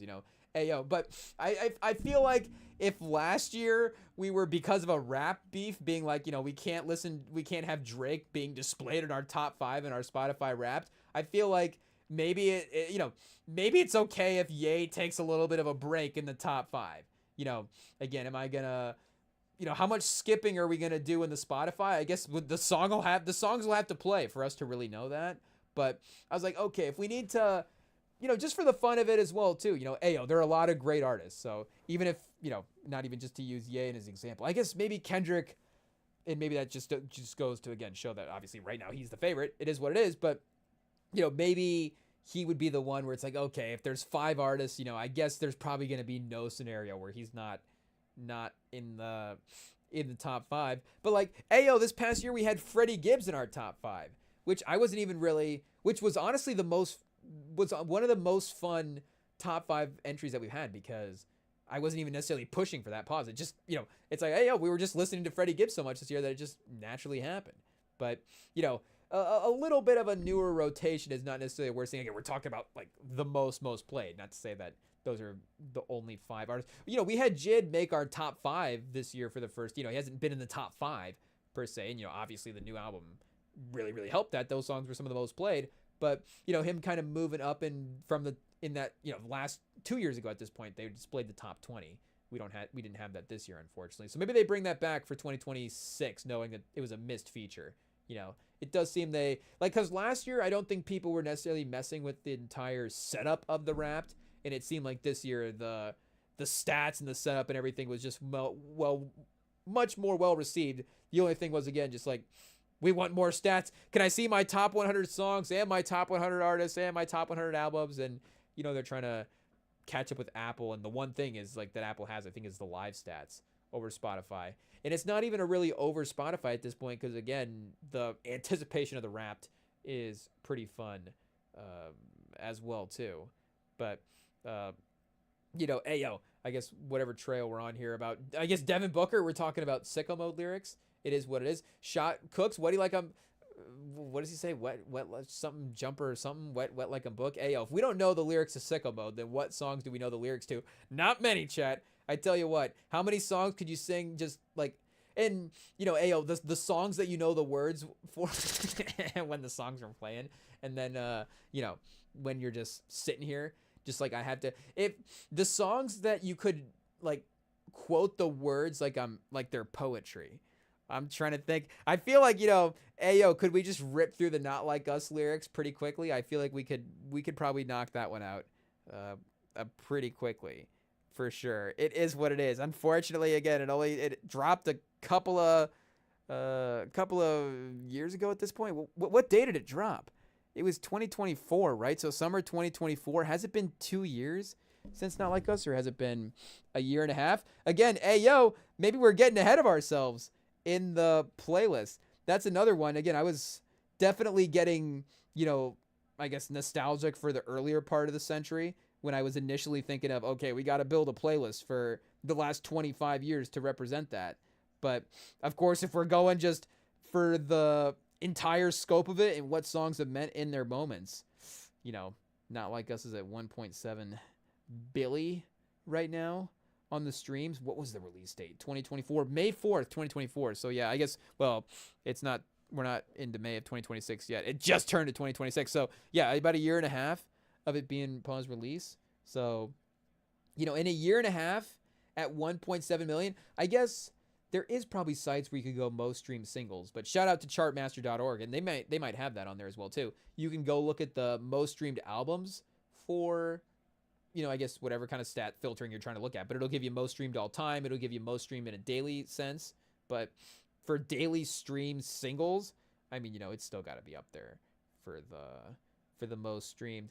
It is what it is. I mean, Love with Zakari from 2017 is at 1.7889069, and Not Like Us, again, May of 2024 is at 17. So yeah, 1788 for Love, and Not Like Us is at 1785. So you imagine by the end of the month it's gonna pass that for just the Kendrick streams as well too. Luther's at 1.3 billion streams. I mean, Luther just again at the end of the year dropped off the charts as one of the most powerful singles. Again, this could be a single for just start. Like, what do we have to lock it in? Like, ayo, there's probably more Kendrick discussion stuff that we could have, but that's another, you could just have to lock it in. Powerful type track, was everywhere, dominant in the moment, and it's still 400. It's still like a hit song behind Not Like Us in level of streams. It's still like 400 million behind Not Like Us. Just, that song is obviously at a whole different level. It is what it is. So when we come back from break, chat, ayo, lock in. It's time to assemble a, focus on some music, pay homage, remember some of the best work that we've had over the last 21, the last 21 years, the last 21st century, however you want to say it, the last 25 years and 2 days of music. I guess, no, if it's 20, if it's a last 25 years list, then the last 2 days of music don't count. If something crazy has dropped that we've missed, it is what it is. But yeah, we will assemble a playlist of just the biggest hits, the most fun. It'll be a fun playlist, a little bit of mix of both. Kind of like the movies list. Obviously, I think if you looked at our movies list, you're like, oh yeah, this is a perfectly great list of critically acclaimed classics and all-time hits. And I think you're not gonna look at our music list and go, oh yeah, these are hits for sure. But I guess we'll assemble it in a playlist fashion that we know best. We'll be doing that after the break to continue to recap the last 25 years, the 21st century, right after this.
right, here we are. We are back, and this is going to be an exciting list / playlist to get into. We can't wait to assemble this thing. I don't know and we probably should have done this before the movies list, so that way the playlist would have been accessible before the New Year's parties. But hey, I guess New Year's dropped in the middle of the week, so for those of you that are going back out there in the weekend to, retackle everything, then I guess you got a potential playlist suggestion. Well, I guess none of these are going to be suggestions. It is what it is. If you don't know these songs, then, you're probably just now starting to listen to music in the 21st century. It is what it is. Again, we're going to try to, it's not going to be, with all due respect to all the great deep cuts out there, and there are, I guess deep cuts within popular artists' own discographies to people as well too. We may not be diving into those. And I do think, again, like we said, we were mentioning, hey, do you want to have it for your New Year's parties? There is going to be, of course, at least we're going to try to focus our best on a sort of aux playability to the songs as well too. So, to bring up, like we mentioned earlier, Kendrick as a easy example, a song like Sing About Me, I'm Dying of Thirst. Is it a top 10 song of this 21st century in terms of just, again, like a song, the music, the story, the lyricism, and the way he's able to, again, we could just, go through and break down the 3 steps of the first song and then pivoting into the second song. And then, again, like we're saying, what that means to the narrative structure of the whole project as well too. It's arguably his best song. It's definitely, and again, you say this respectfully to the weight of the story that is being displayed in the song. Definitely like the best song that he has while you're listening to it. But again, is it a song? If you're at a New Year's party, you're probably not going to be kicking on Sing About Me, I'm Dying of Thirst, unless I guess but even if you're on some substances that may get you a little more emotional, I'm not sure. Like that's probably not even a lane that you're going to be. Again, bring back Luther, I guess, is a suggestion if you want to take it a little bit more chill for the night. But so, again, it's not like the top 10 or, it's not the top whatever songs of the 21st century. But, it's going to be a pretty hits heavy playlist. I think these are going to be songs that are going to be pretty definitional, I think, for us of the time period of music, I think, for the best of our abilities. And, excuse me, we got a final task. Cue up one more game in the background here because Denver, Golden State versus, here we go. Golden State versus OKC is already started. I was going to say, we got to watch it early while it's close. So, OKC up 3. Shea not getting the foul call, so I guess no opportunity there. Transition 3 for Golden State gets covered up by OKC, and they force the turnover right away. No Steph on the court at the 7-minute mark. So we got to check. Is Steph hurt? Jokic just got out for a month. So hopefully this is not the 30-plus guys are starting to get injured time of the year as we flip the calendar. But as we get into the 2025, the 25, I guess I have it. Wait, I have 25 for 25. I guess it's not going to necessarily be 25 songs. I don't know how long. Pause. 25 songs. It might be around that. It might be 50. I don't know. I feel like we might shoot for like a 3-hour time range for a playlist, which may feel like a long time pause, but again, I think amount of songs, I think that might be 50-ish songs, and that in terms of a playlist, I mean, you throw that on at 10, that'll get you there. That'll get you to 10 to 1. Can we do math? 9 to 9:30 to 12:30. It'll get you through the night. So if you're going 21st century, what do we go? 21st century party, 21st century hits. We'll just keep it simple and call it that.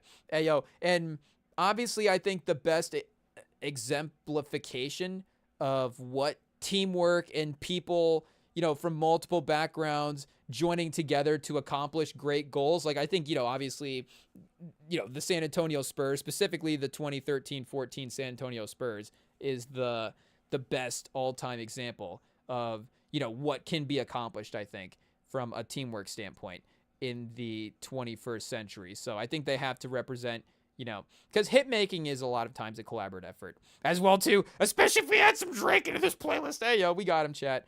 It is what it is. We're making social commentary over here. But 21st century hit, what is the one hit of the 21st century? I do think we could answer that as well too. Again, not to say that this is necessarily a list, a ranking, a direct ranking, but for me personally, there are 5 songs that I think of just right away when I think of, again, this time era, and I guess this is pretty expansive of the 21st century. But if we're thinking aux sort of, party slash public slash group scenarios, what songs are going to be played? I guess in some of these, maybe even stadium-ish type scenarios as well too.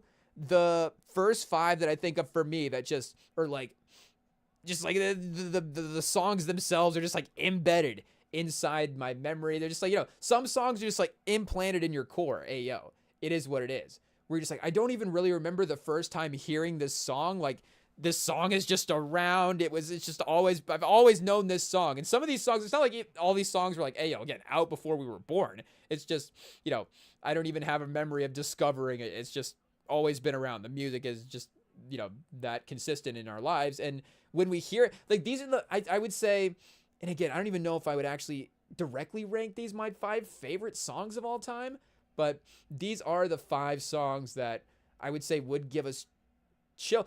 4 of them are like, just like the chills of like, and ayo, not the song is great as well too, but it's, again, the all the moments and when you heard the song and all, what it means, and just the era of life that we were in, and just in general as well too. Again, as specifically for our timeline, maybe growing up, some of these songs hit differently, but ayo, obviously it takes you back again. Time moves, for better or worse, ayo, we were, in a different spot back then. So, all the stuff you start thinking about when you listen to music. Hey, we're not the only ones that, have recollective moments. Is that the right way to phrase it? When you listen to songs. But a couple of these, I would say the first one that we'll mention is definitely like the number 1 song that we think of. But then the other 4 are like, if this, we're like, oh yeah, this is like, this song will hit at the right time of the night. Hey, yo, we got a flash on the screen, but I think we're good to go. Hey, yo, battling in some IT issues right before we hit the playlist. Whew, our heart just skipped a beat, so we'll lock back in. Okay, so the number, I would say, and if you check the tapes, obviously there's a lean pause toward hip hop, R&B type music here. I do think that as we start to recall, as we go down the rabbit trail of some pop music, I think we'll definitely get some good hits and remember some great songs that we were enjoying.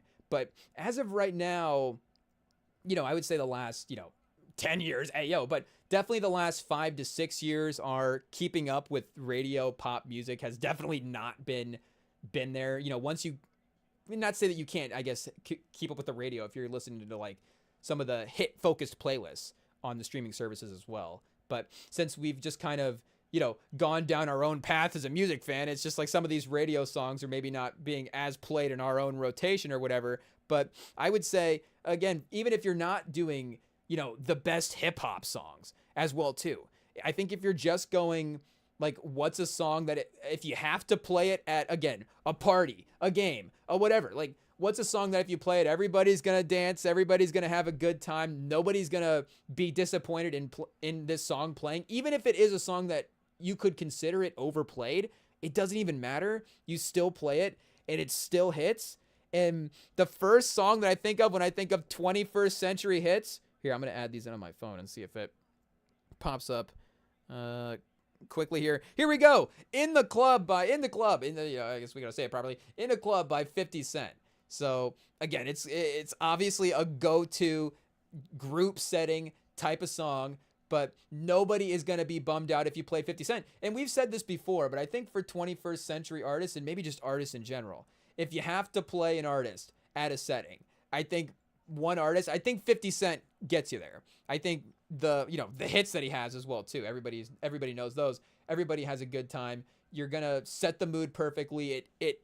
Those albums, like Get Rich Die Tryin', of course, had a little bit of a mini resurgence with 50 Cent executive producing that Diddy documentary, that was a hit on Netflix. But again, speaking of chart masters, like that album is an album that is always amongst the most streamed albums for the hip hop genre, regardless of, the day that you're looking on there. And there's a couple other albums, another song that we're going to mention of an album that's been out for, pushing 2 decades at this point. And it's like the songs on there are as played as, the sonically, just like as good of a hit now as they were back then. And Get Rich Die Trying is perfect like that. Even I think The Massacre is super underrated as a full album experience. I love Throwing on the Massacre. Again, yeah, we love 50 Cent. I didn't start off the new year. Started off the new Spotify year. Started off, after the Wrapped came out December. It's like, okay, let's start getting the minutes up for some of these artists for the next year. I was throwing on, I don't even remember the names of some of the later 50 Cent albums. Curtis is actually pretty good. And we, not to spoil anything, stay tuned. We may be revisiting that. Is it Before I Self-Destruct? What am I thinking of? And then even after that, now you're really getting into the 50 Cent cuts at this point. But even his new single, Fightland, I don't know, we're going 2025 hits. Fightland might make a, I guess, yeah, we were only 2 days into 2026. So yeah, Fightland might make a 2025 hits type of playlist. It is what it is. Before I Self-Destruct 09 is the album I'm thinking of. Curtis 07 is maybe, in relation to another album that we were just kind of referencing. But Before I Self-Destruct is good. Obviously, all the G Unit stuff could be great. Again, if we were going, if we were doing who just made that list? Pitchfork, where they had the 50 Cent mixtape on their list over any of the actual albums. If we were getting trendy or going for cuts or whatever, we could go with something in that direction. But I think number one song of the 21st century is In the Club by 50 Cent. But again, if we go to The Massacre, if we want to, I guess maybe we don't want to get too much into the place. I guess, how do we want to do this? Do I want to mention the songs that I was mentioning before, and then we can circle back on the artists? Do we want to, let's try to span a bunch of artists first. On some artist pause, but again, there's, 7 songs we could take off The Massacre and every hit off of Get Rich Die Trying. But it's a classic from start to finish still, and every bit, again, as replayable as every album that is dropped these days. So we have to represent this project, and this is obviously the number one hit off of that. So easily, I think the first song we have to add to the 21st century hits collection. Again, this is biased, but unbiased as well too. So that makes it a great, easy first selection. It's biased for everybody. So we lock it in there. Okay, power up. We got to hydrate real quick. This is going to be a list, chat. We got to focus. Time to lock in. So, again, now, not to say, I guess now we can be biased, but now we will be biased, and we're still going to mention, obviously hit artists that we love, and I think not going to be a hot take on where we go first. I just searched Kendrick on my Spotify, and this is the result order. So, again, I'm looking for his artist page. We've got Poetic Justice, the track. All Right, Not Like Us, J. Cole. J. Cole's the 4th result for Kendrick Lamar. And then Best Kendrick Lamar Clean, Good Kid, Mad City, the deluxe. And then Kendrick Lamar's artist page is for some reason like a 7th result right now if we just type in Kendrick. I don't know. But J. Cole's the 4th result after the 3 songs. It's hilarious. So, I don't know. We have been... J. Cole, like we said, 2025 was a little bit tough listening to say Greatest of All Time, all this different stuff. But we're back. We're back in 2026. It's going to be he'll be back in the rotation. I don't know if he'll make the top 5 again, but he'll be for this year. But he will be a heavy player. It is what it is. But we have to, of course, go Kendrick next. And there's so many, again, great hits that we could go for. Again, we may have to circle back and get some of the new ones. And, Humble, again, if we're just going like major players, do we just take Humble?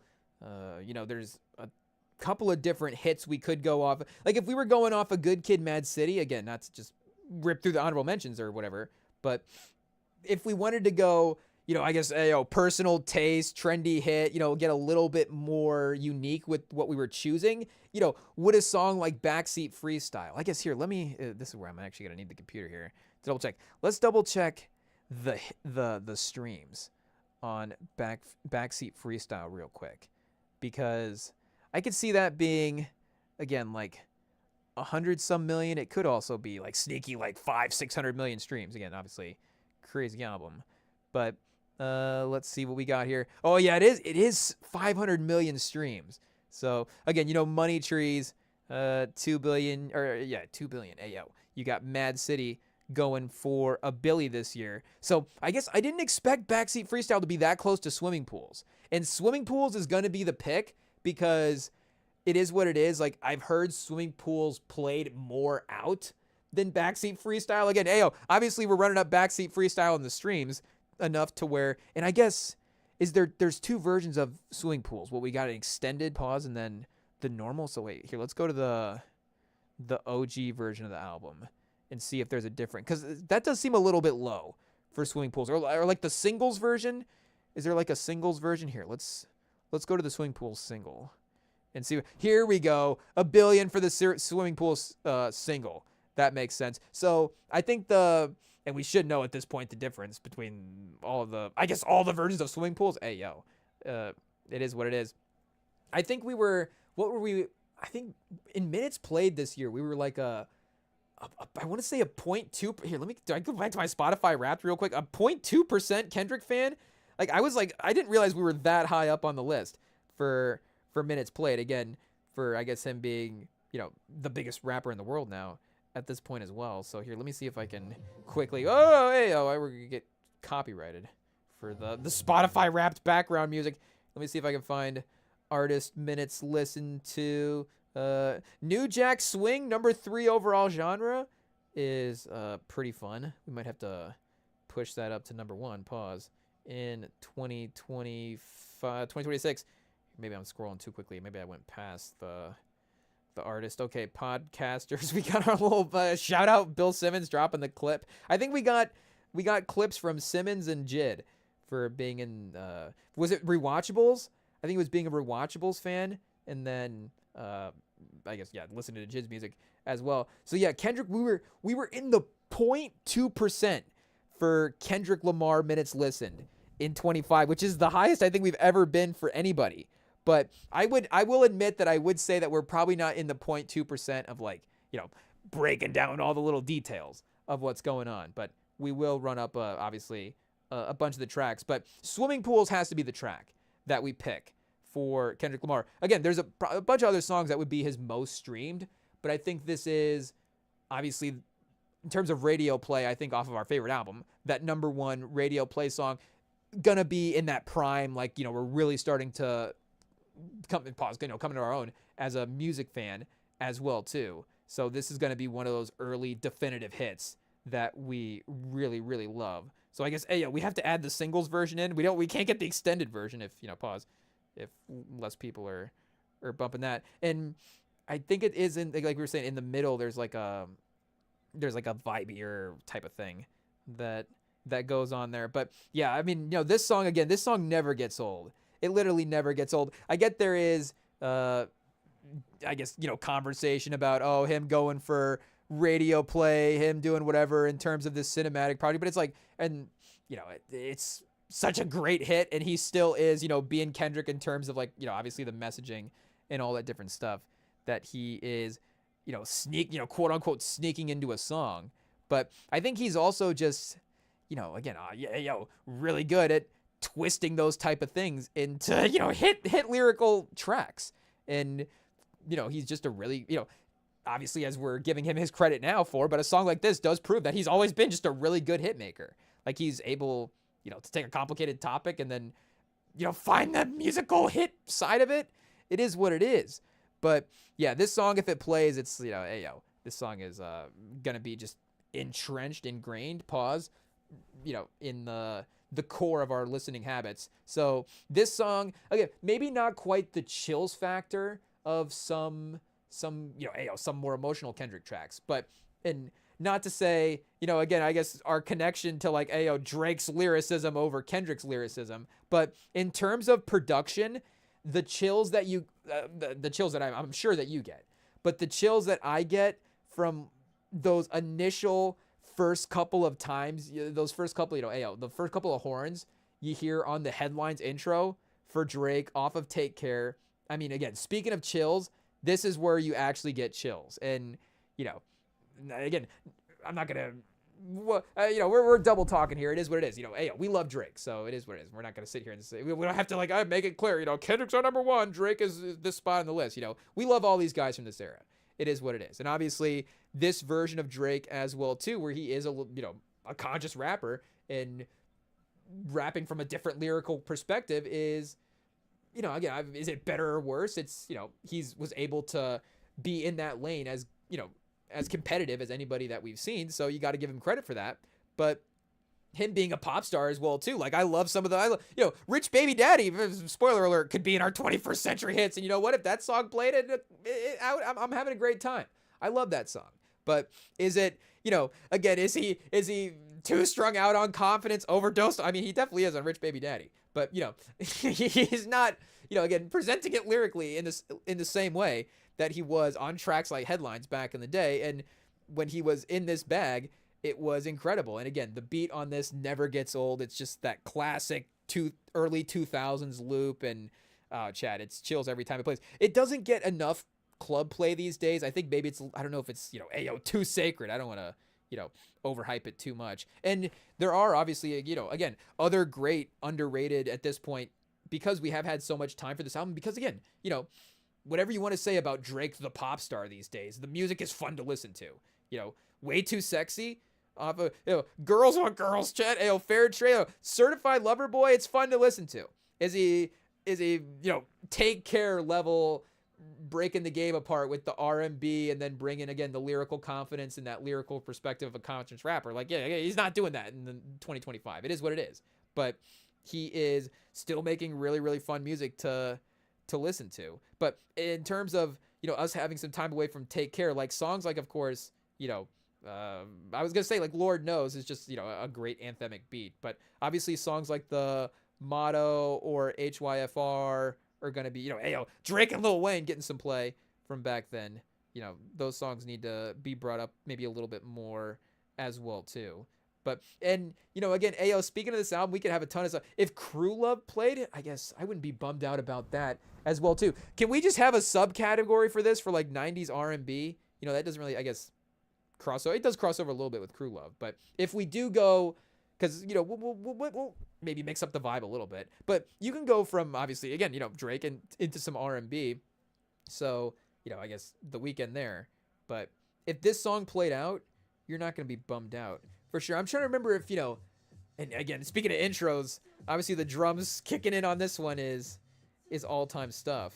So we're going to get copyrighted. But I was like, I just got to listen to the drums for a second. Shout out. And I don't have like memories of like, hey, we're bumping Crew Love out. We missed that era probably. It is what it is. And there's so many, sneaky ones as well too. We could double back again, but like, Drake on Jumpman versus, again, what he's doing lyrically now, it's a different, but obviously he's still crushing the lanes, but we love, pause. He's been doing that the whole time, I think. But the old Drake, this Take Care era, and this song specifically is obviously just like a iconic, gives me chills and again, the production is all-time stuff. Another gives me chills track is gonna be from our guy Jay-Z. It's gonna be Alicia Keys on the hook, and it's gonna be Empire State of Mind. I know it's a little bit of a corny track, but it doesn't matter. As much, and I don't even think it really is corny. I just know that there are people that think it is corny, but even with that maybe notoriety that it can have, it still, again, the beat just gets you every time. And Alicia Keys is obviously just, one of the great vocalists that we've ever had. So the emotion that she's able to bring in a hook like that. And again, her on rap hooks, I don't know if we want to, it's a big claim to say that she's the greatest on a vocalist on a hook of all time, not to just limit her to the hooks as well too. And not to say that, City of Gods by Fabio Foreigners are number 2 overall, but that was what I was thinking. That might make the list. Who knows? 21st century hits. But yeah, this is, again, peak collaboration between R&B and hip hop artists. And for her, of course, having a club banger as well too is pretty fun. In her discography mix, feature mix as well. Obviously later Jay-Z, I don't know, 444 doesn't really have like club hits on it. So I'm trying to Magnum Carta, he dropped, I guess, after the Blueprint 3. Blueprint 3 was what, 09? Here, let me go back and double. Oh yeah, Watch the Thrones in 2011, I guess, is a collab album as well too. So he had that little bit of a renaissance. Hey yo, maybe we visit this one right now. And and bring a song on there. I wasn't gonna put this in the top 5, but it's gonna be soon up. We'll be back to Watch the Throne. That'll be its own separate thing, because I guess here the next song to complete our top 5 will end up being, we mentioned of course Get Rich Die Trying already as an album that is just gonna, hey yo, we need some more 50 Cent in this mix. Hey yo, it knows what songs we need because it's being suggested here. Again, not a hot take, but again, if you want to just talk about music, if you intros and beats, there is something to the intros of all of these songs. Obviously, In the Club's iconic for sure, but again, the way headlines kicked in, the way that Empire State of Mind, that kind of, well, I guess you're gonna get us singing tracks over here. It's probably not gonna go well, but when you get that, wait till I get my money right, and then boom, the beat hits. Oh, chat, it never gets old. It literally never gets old. And I tell you, I'm trying to be a good woke guy in 2025. I'm trying to, I'm trying to do my part, I guess, not to, say that listening to classic music isn't necessarily a part of that. Hey, we're not judging because, again, we literally just added it into this playlist. But, this album Get Rich Die Trying, and not a 21st Century album, but 2001 by Dr. Dre, are 3 albums that are in the 20 plus year range, and they're just, again, like, they'll go toe to toe with any modern album in terms of streaming and, hit songs still in 2025. But this album, again, like Get Rich Die Trying, is literally just club banger, anthemic banger. After you could just throw this album on at the club and just be like, you wouldn't even really know that you're even playing the album. You're just like, I guess I'm just playing hits. And that is, and Good Kid, Mad City is close to that if you do play the hits. But again, in terms of if you throw this album on specifically at the club, you do have a couple of lyrical cuts that are great quality, and you go back and like the replay value is underrated for tracks like Art of Peer Pressure and Good Kid and Real, and even Compton, the end beats a great anthemic track, but it is a little bit more old school, kind of soulful. It's that Just Blaze style production. So again, obviously Just Blaze can get you there at the club, but is going in a little bit of a different direction in that final type of, like we're saying, anthemic, soulful type beat. But, again, Graduation's hit after hit. So we could definitely have Stronger on this as well, too. I mean, that's just iconic stadium music. Stronger might be a little bit more iconic, like College Football Game. I don't know. It's pretty close. And then I Wonder, obviously, the drums kicking in on that are powerful. You can hear, I mean, this whole album is obviously built for that environment, but that's great. Flashing Lights is another one where I can't believe I didn't even mention that at first, because it's always, the song that you never say is the one that's your favorite. That's how it works. But Flashing Lights might be my favorite song off of this. And you could if you're playing headlines at this club, you could definitely play Flashing Lights at this club as well too. Everybody's just going to be like in an inspired vibe, I guess. It is what it is. But I think, and honestly, I Can't Tell Me Nothing's not at 1 billion is kind of crazy. 892 is way lower than I would have thought. I Wonder, again, Stronger 1.7. So yeah, not even a hot take, I guess. Stronger's doubled up on Can't Tell Me Nothing. It is by far the most popular hit. Champion's a sneaky one as well too. Just, again, in terms of uplifting a room, it's still going to be good vibes. But I guess, the beat, we're going to bump people out now, obviously, depending on what artist you play. But I think, like we're saying, that intro and then that initial just drum kick, it's just great. It is what it is. Perfect 21st century hip hop music. So this is I think a great starting 5. This is, if we're going our first team all NBA songs. Again, I'm not saying that this is, if I had to take 5 songs to a desert island, it's going to be a banger desert island trip. We're going to have a good time. But, listening to these 5 songs on repeat, and I think it could last for quite a bit. But yeah, I think, again, if we're combining the hits, the artists, and the moments and the vibe that we need, I think this is a good starting 5 for us. We would have to start with this set of tracks to build out the playlist. So now, again, it's like, how much pop, how much hip hop do we want to include? Because I guess it could be, it could be 10 hours long if we want to really get everything involved. But if we kind of want to narrow it down to a biased personal taste and, represent everything as well too, we are going to need to be selective. So we do have some major people involved. We do need to grab something from Stankonia for sure. I think we need to grab So Fresh, So Clean. Miss Jackson, again, way more streamed as well too. But I think secretly, I don't know secretly, but I think So Fresh, So Clean is gonna play more seemingly in a little bit more of a club situation. Again, we're calling it a club, but yeah, screw it, it's a club. An R&B club can be a thing. Shout out to the Midwest, but I would say that maybe the array of, musical vibes at the different locations are not, that's not necessarily something that exists in the Midwest. It's more like either this place is just playing like general radio type hits or it's country. It's essentially what you're going to get. There's like 1 to 2 places that, are really great, and, the music's great as well too. You got to, hold those places close to your heart.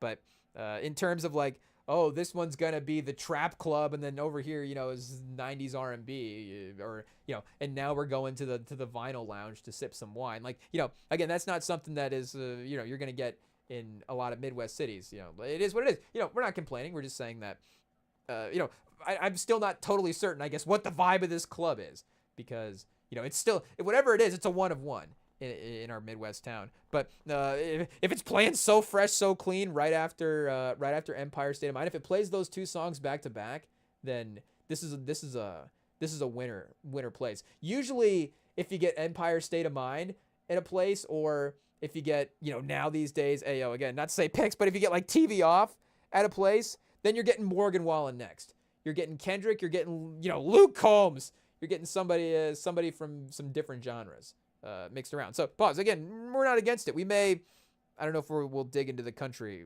side of things, but we will, maybe try to, again, steer into some pop, steer into some other stuff. But yeah, obviously Stankonia is up there again. If we're representing, I think outside of the Blueprint 3, I guess, maybe not start to finish like the most regarded project of the 21st century.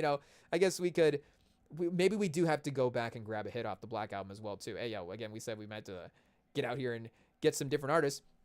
And if I'm being biased, honestly, for again, Outkast, I could grab something off of Speaker Box, Love Below. The Way You Move would be great. Speaker Box is such a funky album that you could really play anything off of that, and it's gonna get people grooving. Obviously, there is still that bounce in a way. Pause. Yeah, there's something bouncing in the Love Below, I think, but maybe it's a little different. I'm not sure, but I think if we grab So Fresh, So Clean off of Stankonia, I think that's gonna be perfect to represent the group and their, what are we saying? Their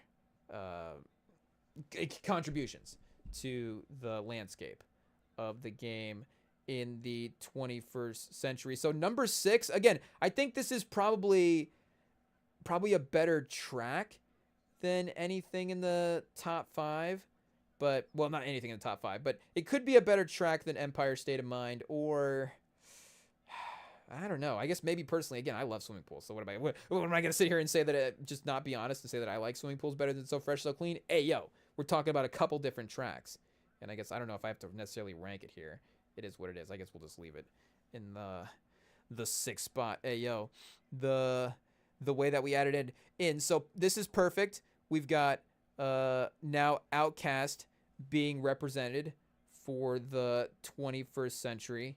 I think it makes total sense. If I scroll my playlist alphabetically, then we may get a weird order of adding some of these guys in.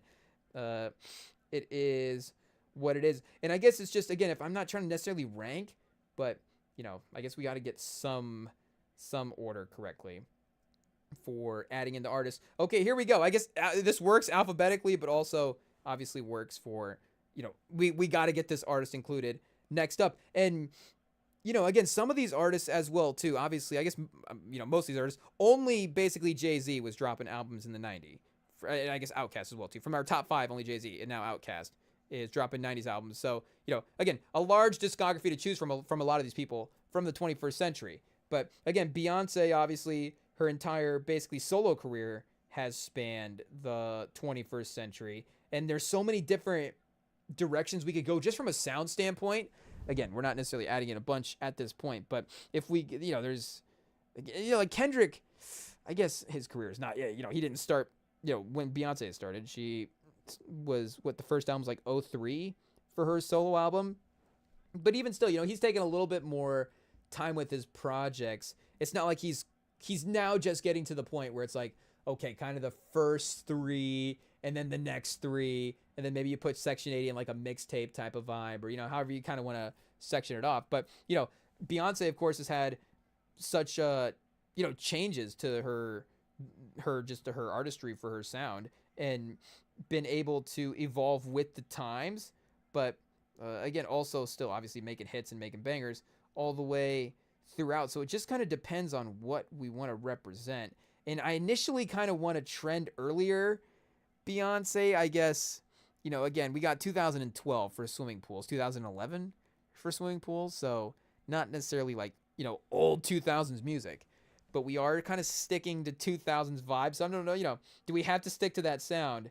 But we could go, again, newer era Beyonce. I don't know if Cowboy Carter necessarily has the same sort of club play as some of the other songs, but I could argue that Renaissance is my, just if I had to play one Beyonce album right now, it might be Renaissance over. Maybe Lemonade is the one that we would have to give the number one ranking. And do we just add Kendrick Lamar back in? Do we go Freedom by Kendrick Lamar? Or by Kendrick Lamar, featuring Kendrick Lamar? We could go there. But, and we could go something off of the 2014 Beyonce album. So I guess, are we immediately going to add two Beyonce songs in? It is what it is. I guess I know we're going to end up with two Beyonce songs. So let's just, either way, we'll get the second one. So I'm not going to forget about it. Trust me. It's a song that is, that'll play through our mind quite a bit. It is what it is. But we got to go Single Ladies. I think we got to go Single Ladies for this as well, too. So again, I guess we're not trying to, in some ways, again, these are all going to be hits. So there's not going to be cuts. There's not going to be like, hey, what's this Beyonce song that I haven't heard in a while? But Single Ladies is another one. Like, I was playing that recently, kind of thinking about some of this stuff. And I was like, yeah, guess what? This song still slaps. This song is still a hit.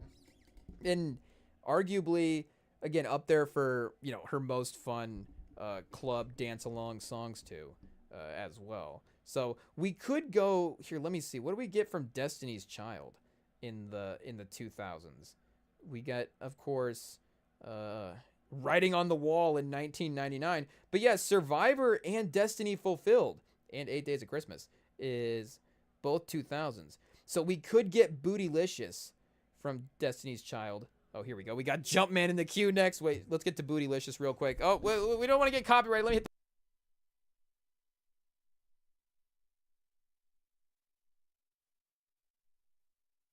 Oh, Chad, we got, of course, Independent Woman Part 1. Hey, yo. We got, of course, I guess, do we go T-shirt from Destiny Fulfilled? I guess a couple of different directions. But maybe we circle back on some Destiny's Child as well, too. But yeah, I mean, we are, I think, absolutely stacking up the hits at this point. So I think we got to go Rihanna next. And I was looking at her page again today, and she is at 102 million people listening to her per month. I mean, I think it gets brought up, but she didn't drop an album. Auntie dropped in 2016. Okay, so Auntie at January 28th, 2016. I guess stay tuned. We'll be doing the anniversary re-listen for that. But the fact that she is right now at the number 6 artist in the world without dropping an album in a decade is insane. And her ability just as a hit maker for these songs to last, I don't think, again, just like when we talk greatest artists of all time, I don't think her name really gets brought up like that. But I mean, again, the sales, the streams, the staying power, like literally nobody has this staying power.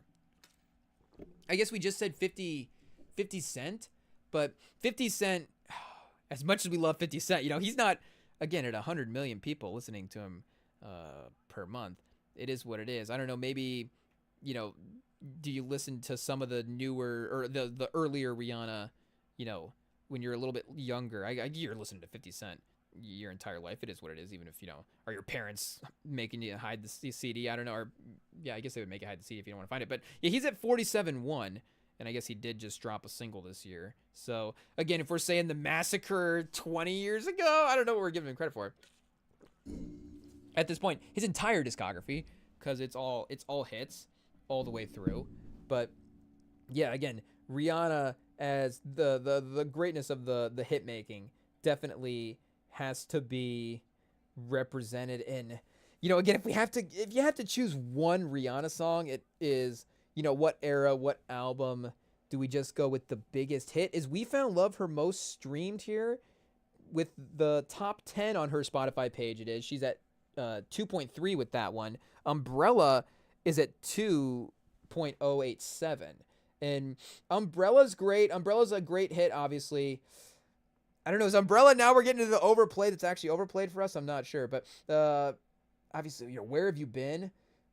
Only Girl in the World may be great. S&M, can we put S&M in this playlist? I guess it's a club, so, you got to be locked in. It is what it is. I think that this is, do we play it as the seventh song in the night? I don't know if we play it in the club as the first song of the night. I think maybe you play it in the first song, and then maybe you can double back and mix it in a little bit later.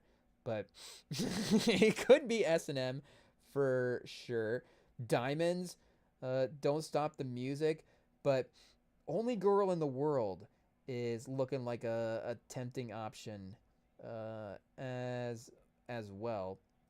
And again, Anti is one of those albums that just it really does not have a skip. Like, you just go through it, it's kind of hit after hit, but a little bit more, I don't want, not obviously toned down in the production, but I think it is a little, it's a little bit more hip hop inspired.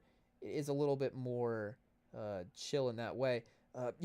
Love Song, Rihanna and Future. I guess we have gotten into some features because we have Alicia Keys on the hook on Empire State of Mind, so we could get into that, but we could stick to some solo type tracks as well too. Oh man, this is the Rihanna selection is tough, chat.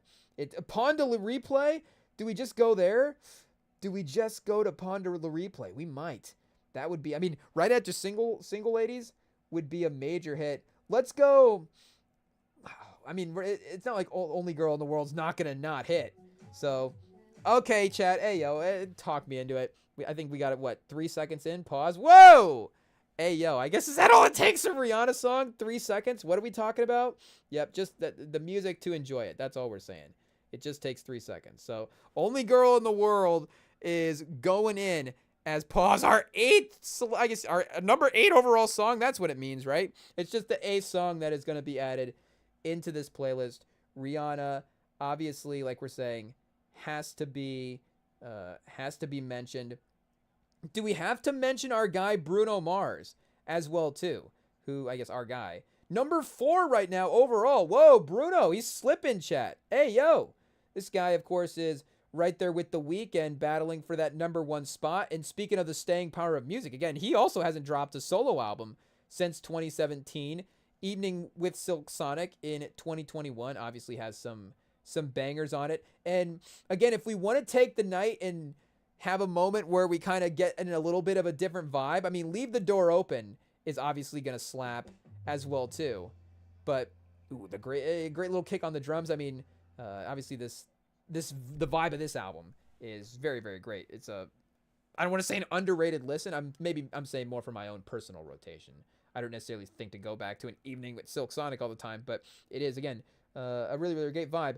But 24K Magic is just hit after hit after hit. It's really great. This would probably be my favorite album of his, though. Again, hit after hit on Doo-Wops and Hooligans is great as well too. We could go Grenade. We could go, Catch Your Grenade for ya. So that would be fun for sure. The Lazy Song, again, some of these are hits, but I don't know if we're gonna play them in our club. It is what it is. 24 Karat Magic, great intro. We could definitely select that. That's What I Like has been playing in a work playlist recently, and it's one of the songs that we're like, okay, finally some good music here. For some reason, the work playlists in rotation there's one that has Ed Sheeran's Every Other Song, and there's another one where Maroon 5 is every other song. And it's just one day it's the Maroon 5 playlist, and the next day it's the Ed Sheeran playlist. So, been a lot of Ed Sheeran lately. For some reason, the post-holiday run has been Ed Sheeran over at the restaurant. Hey, yo. But Versace on the floor as well too. If we do want to add in some more R&B style tracks later, Versace on the floor would be a fun one that, again, is going to get the room excited, for sure. Hey, maybe it's in different ways. But, Bruno Mars is, going to have anybody excited. Hey, yeah, I think it might have to be That's What I Like. Do we slide it in after So Fresh, So Clean? If we were picking an order, I don't know if we have to set like a correct order for the transitions. There's going to be somebody that's going to be more capable of that. And I did see Spotify had some auto-generated like custom transition playlists start to be set. So it's like, they're starting to get into the DJ stuff. It's kind of fun. They know, obviously, I think the gapless playback has been something that fans have enjoyed since that has been a feature that has been implemented. But to kind of take that to the next level would definitely be super fun as well too. So we've got That's What I Like going into the playlist as well. And one of the people that Bruno Mars has been, of course, dropping hits with as of late, Sexy Red. We got to have a Sexy Red song. No, we got to go Lady Gaga, I think. We did the movie list, so I don't know if that's why we're thinking about Gaga as well too. Did Follow Ya Do make our top 2025? I mean, speaking of, again, songs with amazing staying power, I mean, Die With a Smile is almost at 3.3 billion streams. I mean, is pretty crazy. You got, I don't know if it's double count. Is it double counting the streams for Bruno Mars and Lady Gaga? It might be. Abracadabra, still a hit album this year. We could kind of sneaky go, honestly. I just scrolled down and saw they always have the popular releases. You get kind of like a top 4 popular releases for albums / singles on the Spotify. Of course, for our non-Spotify users that don't know. And right now for Lady Gaga, they have the Dead Dance latest single as a popular release. The Fame Monster from 09, the Fame Monster Deluxe, so 09, the Fame from 08, and then A Star Is Born from 2018. So we could sneaky go Shallows. Yeah, Shallows is at 2.9 billion streams. That's crazy. Always Remember Us This Way at 1.7. I mean, I think I've only seen this movie one time, but I honestly have no idea what this song is. Always Remember Us This Way. 1.7 million streams. So shout out. But Poker Face at 1.89 is, again, as iconic as they could get. We get, of course, the Poker Face sample flip. We'll credit Kid Cudi with the performance on that. We've already got one Kanye track in this album. I don't know if that song would go over crazy well, but that's a fun track that I love as well too. But if Poker Face fires up, then who's gonna be upset about that? This is gonna get everybody dancing for sure. Just Dance off of this as well is at 1.6. I mean, we gotta fire this one up.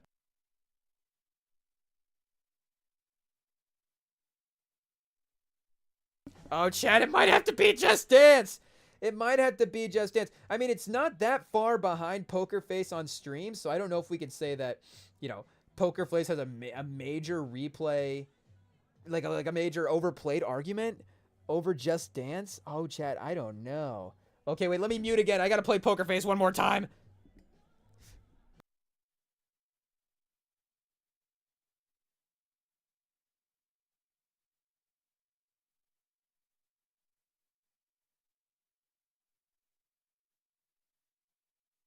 Okay, chat. Ty goes to the hit. I think Ty just goes to the hit. It is what it is. I don't know if we'll always use that rule. We'll bend the rules as we need to. It is what it is. The number one rule of the Rem and Sam pod is we will bend the rules as we need to. But let's go Poker Face for not number 10, but the 10th edition to our track list here. So yeah, 10 songs. Guess it's like 40 minutes. So yeah, like 35, 40 songs maybe is what we're shooting for here. I guess again we'll watch the runtime and see what we end up at. But already 10, and a good scope of artists here. But we're gonna definitely run out of tracks quickly. The ones that we double back on pause are gonna be definitely we're gonna start getting into the favorites and personal bias and stuff at that point. But we've got some good pop dance representation now in our 10 tracks. We got Lady Gaga on here. So again, we want to be biased. Where do we even start? Hey, is that a clue? No, because we of course already have Drake in the playlist. So if we have to take headlines, I'm okay with that. Again, if we want to go more trap beats, we could definitely eye something from Scorpions, or something from Scorpion, or something a little bit newer. But I'm definitely set with that pick, especially maybe if it's going to be a little bit of a tone setter as well too. That would be a fun way to kick things off. And then I think that maybe we don't go that into Empire State of Mind right away. Maybe we would save that for a little bit later. But I think headlines into and then the Can't Tell Me Nothing beat drop to get the rest of the party started would be a pretty fun way to kick it off. It's like, how, if we're talking about pop music, it just basically becomes how long do we wait to put Katy Perry into this playlist? It is what it is. If you're talking to people our age about, well, I guess maybe not everybody, because again, Taylor Swift's the biggest artist in the world in some respects, as of right now, for sure.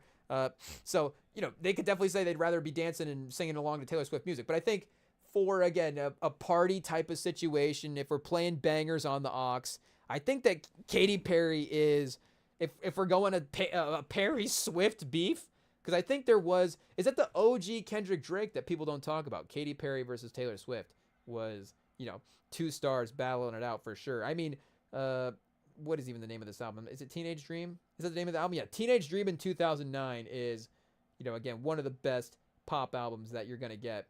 It's just pop banger after pop banger. Firework, the one that got away could play, and people are gonna turn up to this song. It is what it is. There's a fun groove to this song that, even though, of course, hey yo, maybe Katy Perry a little bummed out in this one, still works. So I think it definitely has to be off of this album. Let me even see. I don't even know. I wouldn't necessarily know the. Now we're like, we don't listen to Katy Perry, but I wouldn't know the rest of her playlist. Roar. That's the okay. Roar. We know for sure. Dark Horse. Okay, yeah. So Prism's got some hits off of it. Dark Horse is iconic. It's only 11 tracks. I guess second half maybe we don't know too much. This Is How We Do. I imagine we know that one as well too. So yeah, wait. There's Roar. This Is How We Do. Wait, let's check this one out.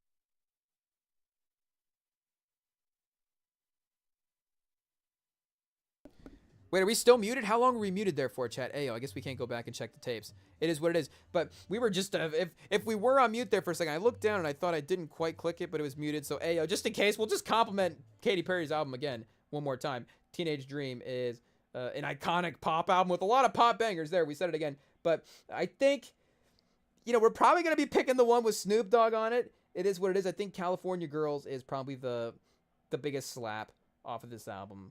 For sure. But again, I mean, last Friday night into California Girls, Teenage Dream, last Friday night, California Girls, Firework, 1, 2, 3, 4. Again, speaking of playing albums, this honestly could be number 3, because I think maybe 24 Karat Magic, again, it's not all necessarily like straight dance all the way through. Maybe it's a little bit, you're going to chill out a little bit for a couple of the tracks. But I think you could play Teenage Dream right up there with Graduation and Get Rich Die Trying if you just want to go banger for banger. It's pretty crazy. But yeah, I think it's got to be California Girls though. Let's check out Last Night one more time. Oh, Chad, it's already a hit. I mean, hey, 2 billion streams later, but it still hits every time.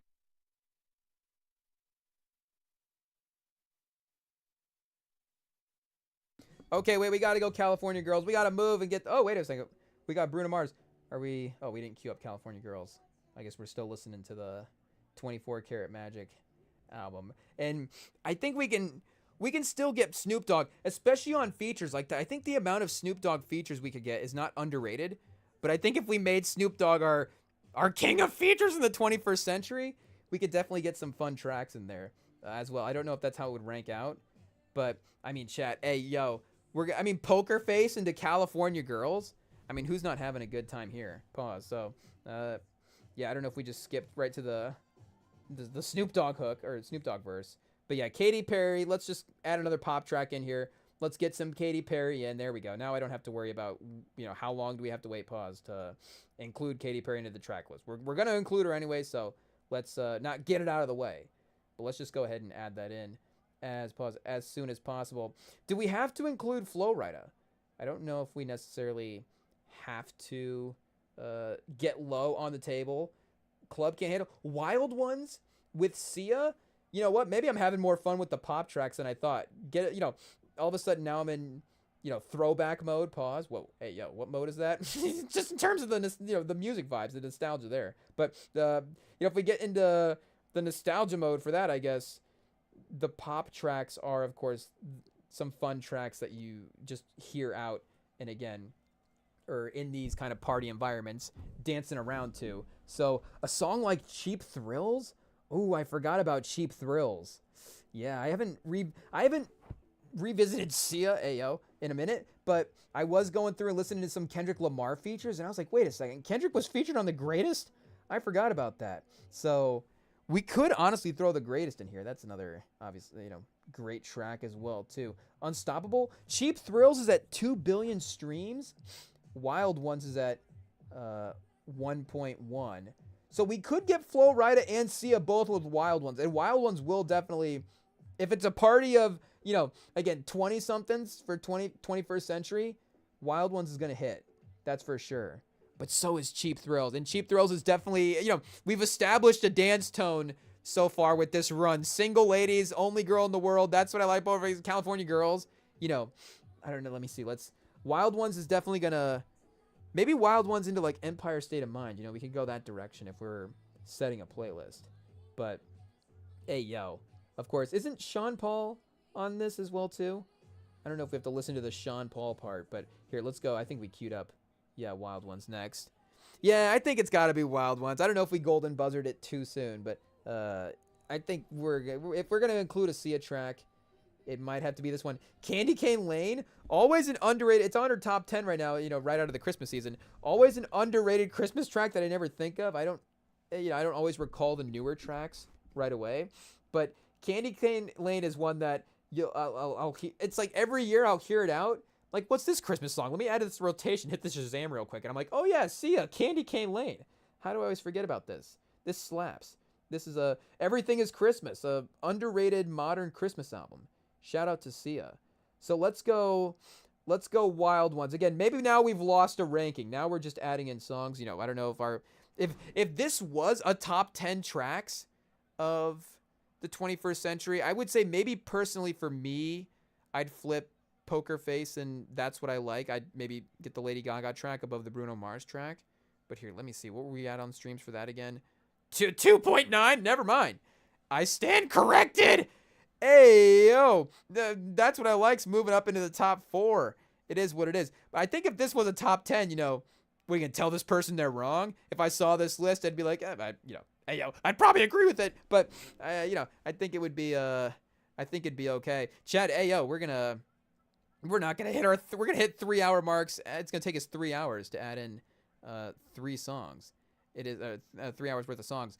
It is what it is. So maybe we do end up going at 25 for 25. I don't know if we have to just start adding in songs and then make some cuts. Well, we don't have to make a cut, but I guess we'll just see how far we get with building the playlist out here as well too. I don't know why now, like, I'm thinking of hits. I'm thinking of most streamed. I don't know why my mind immediately went Post Malone, but again, there is a difference between the streaming era and the radio era, and not to say that it's the time as well too. This maybe Post Malone, I'm sure, would have gotten some similar radio play as the streams would have happened, but he dominated that era, and those early albums were dominant albums that you hear everywhere.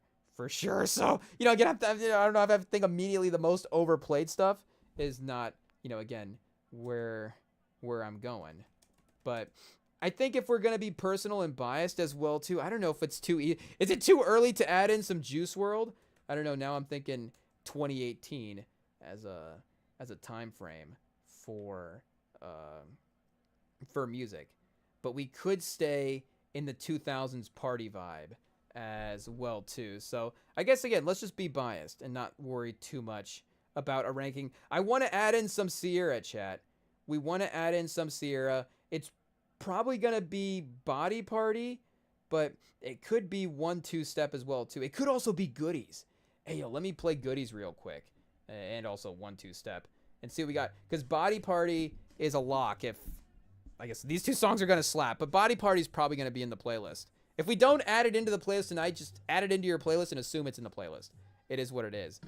1-2 Step, and then we get Missy Elliott as well too. But if we add Body, we could go get a Missy Elliott track after this. We could just get one from each, I guess, and also get the feature.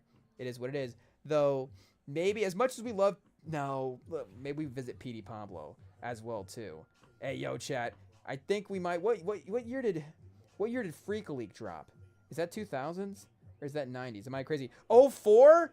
Oh, chat, lock it in. We're putting in Freak a Leak in this playlist. Again, we're gonna leave out so many tracks. I already know it. You know, just the type of like, this is like Crunk's, 2000 funky music. We're gonna miss so much of that. Every song that the Pharrell produced back in the day, producing half the radio. There's so many tracks that we could include there. Wait a second, we were just on Sierra's page. Hey, yo, we're gonna keep going back to this Bruno Mars album. It is what it is. Yeah, let's just throw in Body Party. Shout out, and then we'll go ahead and get a Missy Elliott track next. Oh, wait, now we're playing Skate. Shout out. We're not against it. It is what it is. Give us a couple years. It'll be in there. It's a hit. Pause. It'll be in there. Not the it's a hit part. But, oh, we could go Usher. It's saying Usher, similar to Sierra. If we're going to grab Usher, oh, chat. I mean, again, speaking of club music, how do we not think of Usher right away? Again, like we're saying, between My Boo and Empire State of Mind, I mean, the Mount Rushmore is great. There's got to be a playlist. I can't believe I haven't even thought of this before.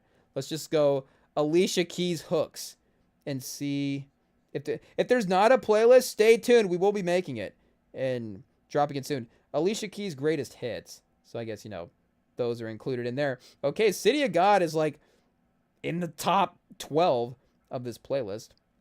So I don't know if that's a ranking as well, but again, great feature performance there. So yeah, I think we could definitely double up there for sure. We also, did I say DJ Falling in Love? We could go there. We could go, we could go. Do we go Hey Daddy? Chat, Daddy's Home. I don't know if we throw that one on the playlist. Maybe a little too much. OMG as well. Oh, chat. I mean, Usher, got a Super Bowl halftime, so there's obviously hits to choose from. DJ Got Us Falling in Love, or yeah. I mean, again, we could, Ludacris, it feels like Ludacris could pop up a couple times as a feature artist. Same with Lil Jon. Oh, chat, how is it not? Yeah. I mean, DJ Falling in Love with Us is great. And, Pitbull could also be brought up a couple times as well. But, chat, it's so close. My Boo? Okay, we got to play My Boo real quick. I think it might be My Boo. We may need to switch. Do we not need to switch up the vibe? But this would at least give us a couple of different options as well, too. If we want to, again, speaking of the R&B, gets us a little bit more in that direction. And now Spotify's got switched to video feature. Oh, no, chat. We might just end up watching this music video. I don't know. That might get, if we watch the music video on Spotify, does that get us copyrighted? I think we just watch it in general. Well, maybe not. Watching the music video, that's just promotional content. We should just be able to throw that on. Chat, it's gonna be My Boo. It is what it is. What song did he close the Super Bowl with? We have to go back and I guess watch the set. We'll get the views back up for the Usher set. But shout out Alicia Keys. Not a surprise that she would be the first. Oh man, I almost said the first double entry of the playlist. The first time that an artist has been mentioned twice in the playlist is Alicia Keys. Shout out. So, hey yo, let's just make it 3. Do we just go grab an actual Alicia Keys hit at this point as well too? We could definitely go get, again, you don't know my name or Fallen are both gonna play in an R&B type setting as well. And I think we could definitely find something that is a little bit more of a cut. But I think if we're going the R&B vibes is definitely fun. Obviously, did I say If I Ain't Got You? Obviously that one as well too. If we've gotta just take the easy hit. Hey yo, let me play this one again real quick. Let me just picture it in the vibe of the.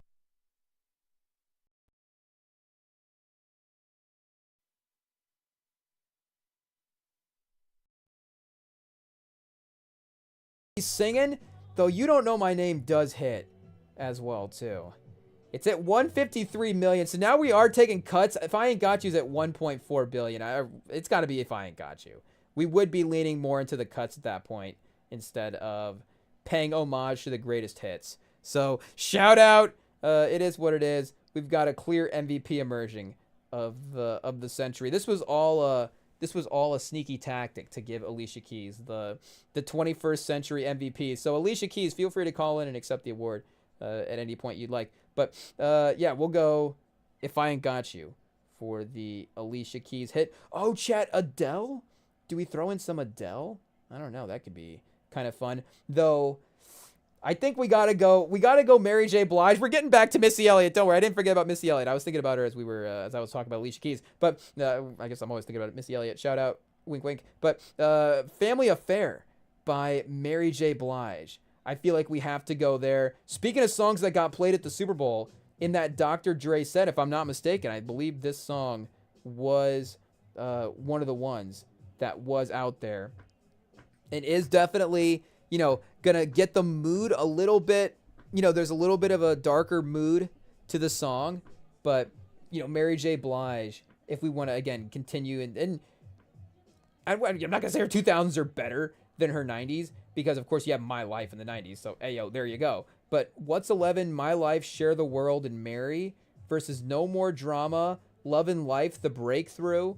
Again, she's dropping good albums here in the 2000s and really great feature artist, as she's in that legendary status as well too. And Family Affair is her biggest hit. So, again, a little bit of the Drake stuff, the pop star, the conscious rapper, again, not to say the quality and then the hits, but those kind of beloved, deep cut, critical acclaim stuff, and then graduating to being more of a hit commercial success type of artist as well too. So let's get Family Affair in the mix for 21st century, and then then we go Missy Elliott, like we said. We'll search it up here, and again, there are some other cuts. If we go with this R&B vibe, I don't know if we just go all yeah. Now we're saying how much we're not going to listen to Ye because we're woke, and then we're just going to take all Kanye produced tracks. It is what it is. But I did have that song by that I Don't Love You No More, and then the drums on that song are pretty crazy as well too. That is a great Kanye production as well. So that is like an R&B type track that you could play you could play a non-Kanye produced track, Love, off of that album in a R&B club, and that would be fun as well. But in that newer Glorilla song that samples that, could be played. Give it a couple years. We'll let the streams run up on that one, and then that'll be in the 30 for 30 version of the list in 3030. But here, let's go get Missy Elliott on the board for a track. Get Your Freak On.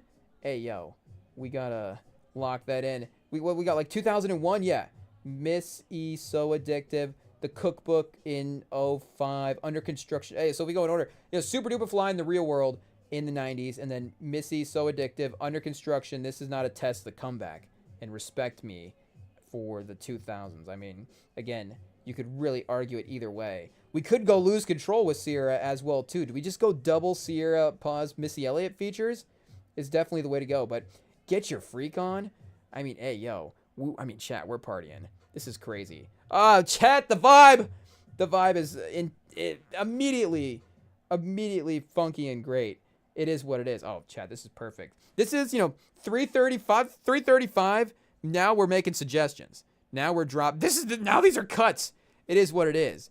But I think it still qualifies.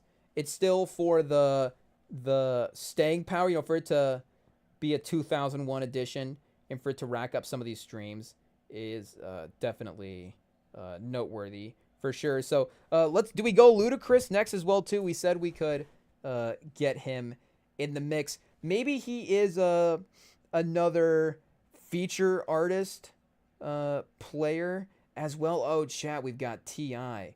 There's so many guys from, I guess, this whole, like we're saying, South type of rap sound from this era is definitely infectious. And we did pass on his feature on the Usher track. So do we go with this? Do we get him and Pitbull in one track?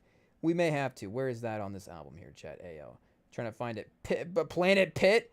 We could go Give Me Everything. Afrojack Neo as well, too.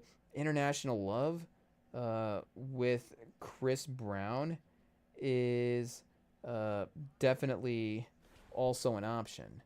But we could also go with Neo as well, too. She Knows has been in the rotation as of late. So I think that is getting into the mix where it could be starting to be considered a hit for, I mean, it's definitely a hit, but for this 21st century list as well, too. Okay, here we go. We're going to play the Shake Sonora remix with T-Pain, Sean Paul, and Ludacris. This is going to be our, now we're starting to abandon our hits run. What are we at for the streams on this album? We've got, chat, no streams for this song. It is what it is. So we might have to go back and take 2 songs off of the Usher album? Oh, no. I don't think that has to be our one Ludacris song, but again, going back and, not to base this all off of streaming, but going back and looking at some of the Ludacris streams, it is a little bit more cuts than I thought. Not to be disrespectful, but if we're just trying to find the biggest hits as well, too, then I think, again, as an artist, as a hit maker, he has to be, with his features here, has to be mentioned. Oh, the Chris Brown album, we could go for sure. 3 times. I know we've pivoted into a different direction. Do we go Wet the Bed with him and Ludacris? That's what made me click on this album, because I was going through Ludacris's features. So I don't know if we're going to go, are we going to add Wet the Bed into this playlist here? Let me see.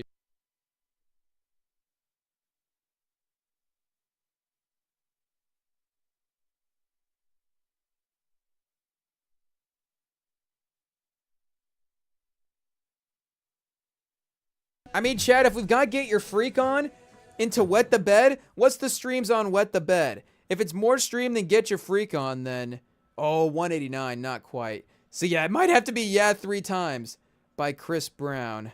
Ayo, obviously.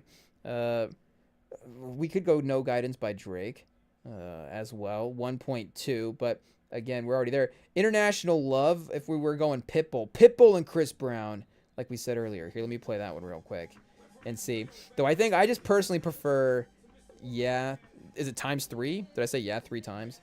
Times 3? I don't know. I just personally prefer I guess. It is what it is. Chat. We have to have that second Usher track in the playlist. It is what it is. We have to get both yeahs. We have to get with Usher, and we have to get with Chris Brown. It wouldn't be right. So again, not to say that every time we pick 2 artists or every scenario in which we end up doing, I mean, however many more songs we add here, is not going to be totally accurate. But I mean, if we're starting the foundations of the hit playlist, then we have to have both of those Usher tracks. It is what it is.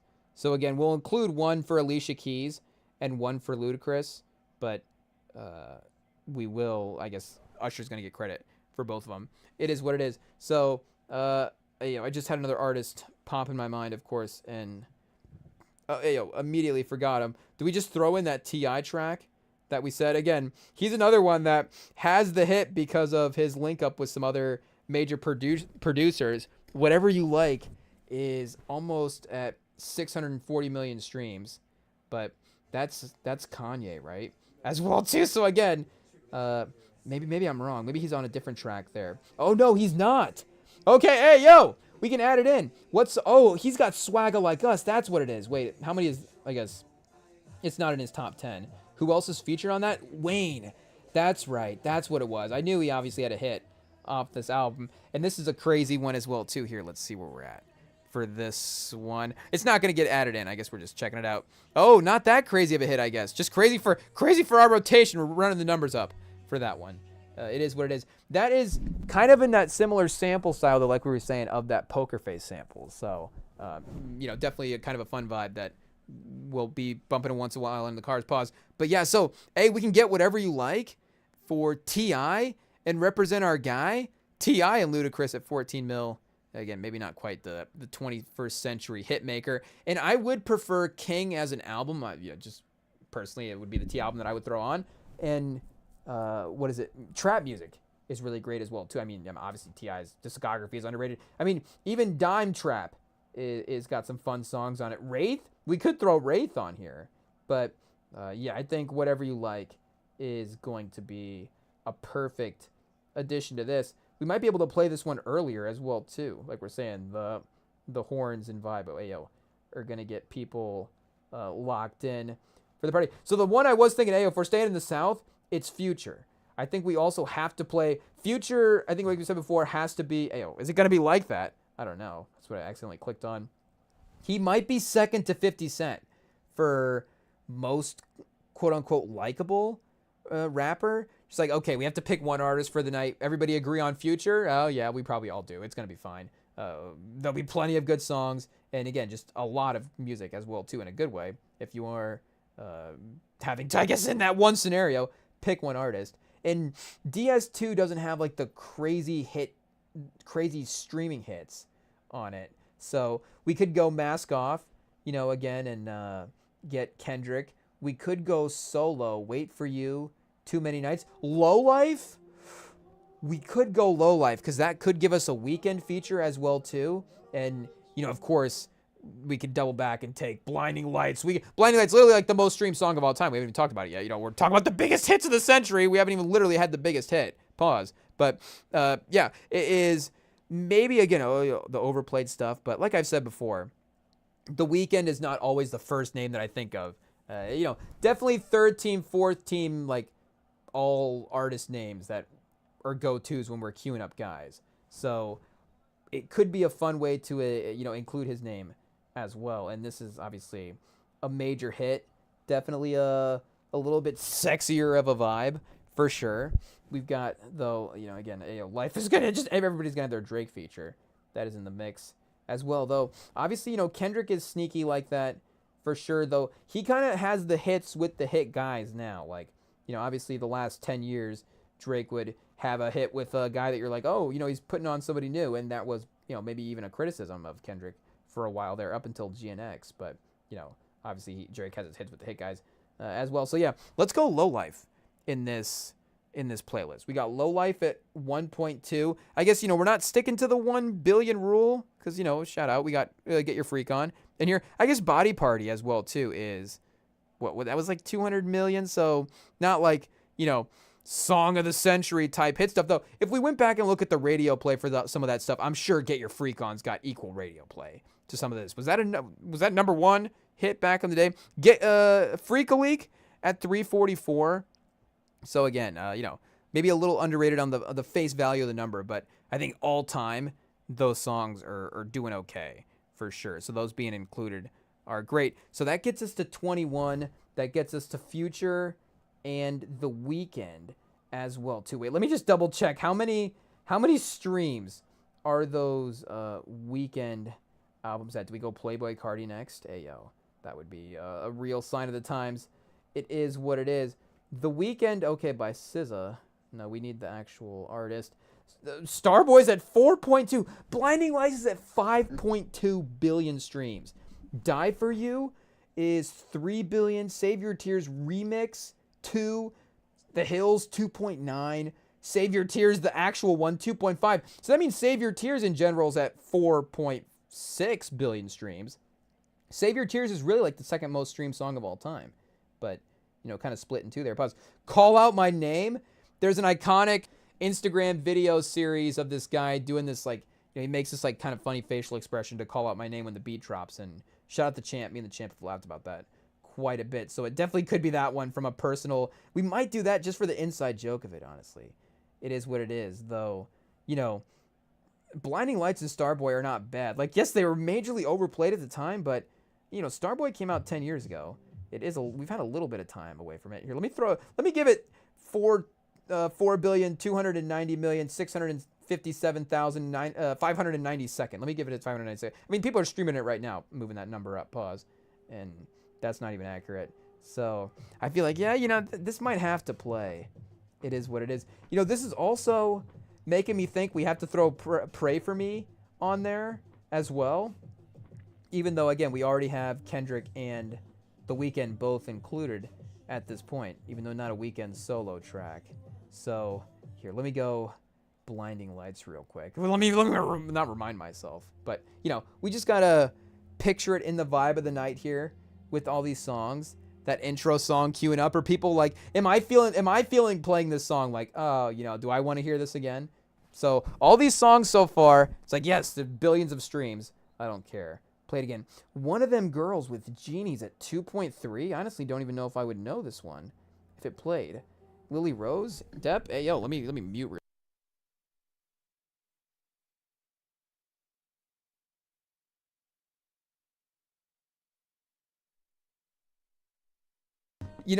Probably not gonna make the playlist, but the playlist, the Playboy Timeless is not a bad option as well too. Already at 1.3. This could be the best Weeknd album that he's dropped in totality, even though it didn't get nominated for a Grammy. So hey yo, it's not like he's got another album to unfortunately have the case for over there. It is what it is. The problem is I don't want to add in like 6 more songs and then have them be Playboy Cardi songs. It is what it is. So maybe, you know what? I guess there are no rules, chat. We can double back for a part 2 on this. We can always double back for a part 2. I don't know if we need to go into hour 4 for building this playlist, or if we just need to be efficient and say, hey, you know what? Let's get to 25 tonight and then throw 25 more in there in part 2, and boom, we got ourselves a little playlist. Again, unfortunately, I guess we got part 1 for the weekend, but I'm sure maybe the weekend after that, people will be out. So, will people be sick of hearing A Family Affair by the time we get to the second week of January in 2026? I can't imagine that that's the expiration date for the song. So we can always imagine. Should we? That would be an interesting bit. Song expiration dates. Have we already passed the song expiration date for Hotline Bling was what, or is it still happening? Has it expired yet?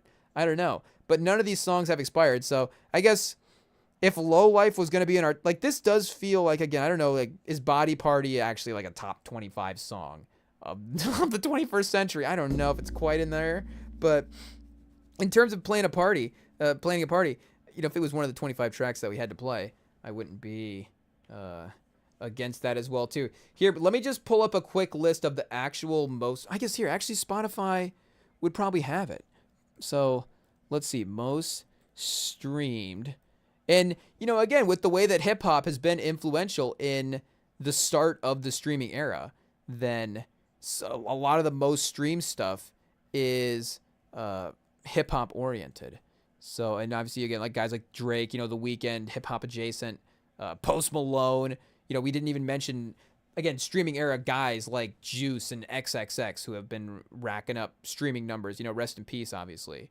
But we're still as big of superstars as everybody else. Those albums were powerful. Ayo, here we go. Most streamed rappers on Spotify, most streamed rap albums, most necessary artists to watch in 2023. Great first listens. Okay, most streamed rappers on Spotify. Where's the songs? I could have assumed they had a songs list, but here, I guess we'll just click into this and see what we've got. Do we have to represent something off of each of these albums, I guess, is the question. I don't know how many we have here. And I guess not all of them. We got All Eyes on Me. Not all of them from the 21st century. Shout out, I guess, Grateful. Maybe Blame It on Baby. I don't know. We don't necessarily have to leave those out. For sure. Okay, this is a good reference point here. We can continue to we could round out the list by representing these projects. This again is Spotify specific as well. But let me see if I can find a songs one here. 250 greatest songs of the 21st century. Okay, that's Rolling Stone. We might have to look that up. But Billboard's Top 100 21st Century chart. Ayo, here we go. It searched up in the engine, but not on Spotify. Can I somehow... Oh, no, I'm logged into a different Spotify account on this computer. It is what it is. Who has... Udias Santos? Somebody has made this playlist, but we've got a list here. Oh, chat. Uptown Funk, Party Rock Anthem.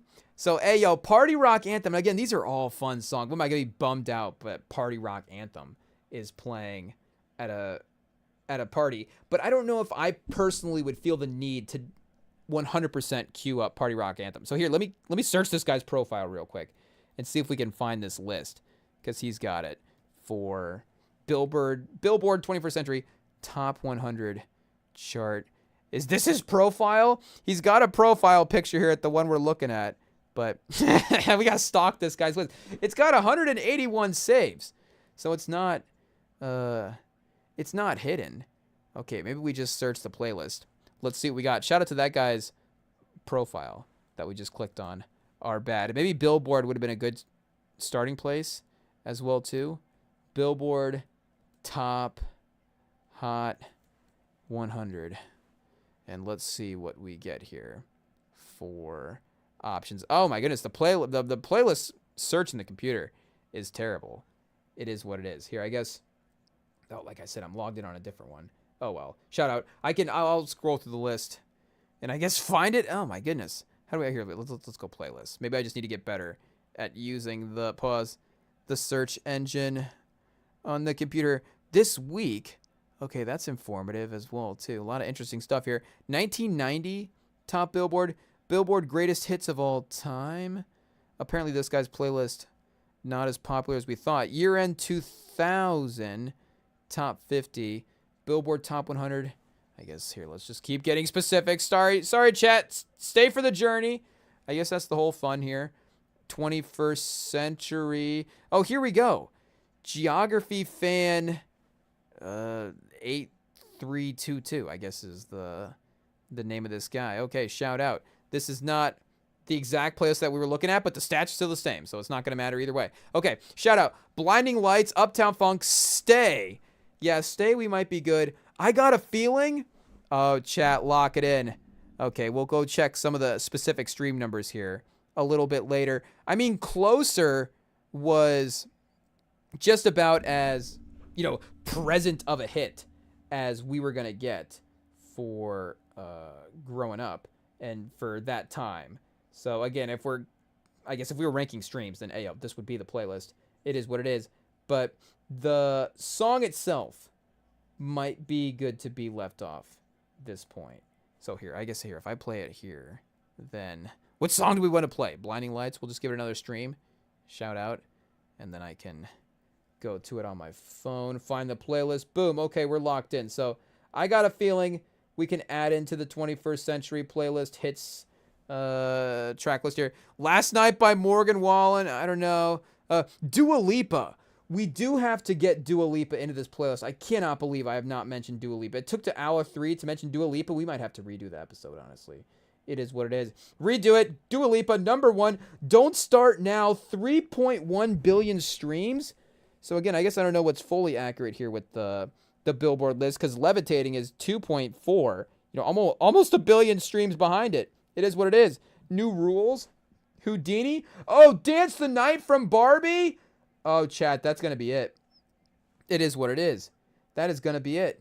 And here, now we got to switch it back to playing on the phone. We can't get copyrighted for playing the Barbie album on the computer, can we? I don't think it came through the audio thing. We're good. Well, if it did pop through now, pause. We're good to go for being copyrighted. It is what it is. But yeah, Dance the Night by Barbie. Lock it in. Lock it in. So we're definitely going to cruise past 25 as we add some songs here, but that'll be good. It'll give us a good starting point. Okay, we've got Harry Styles. We can add some Harry Styles in here for sure. Okay, we did get the Rihanna, though it was not We Found Love. Heat Wave. Whoa, that's a throwback for sure. That song was everywhere. Flo Rida, maybe part 2 we'll add in Flo Rida. A bar song by Shabuzi. I don't know if that one's going to make the cut. Call Me Maybe by Carly Rae Jepsen. Oh, chat. Hey, if we're talking about perfect pop hits from back in the day, it's got to be that Carly Rae Jepsen type vibe from that 2000s era is perfect. What else do we got? Good Time is at 7.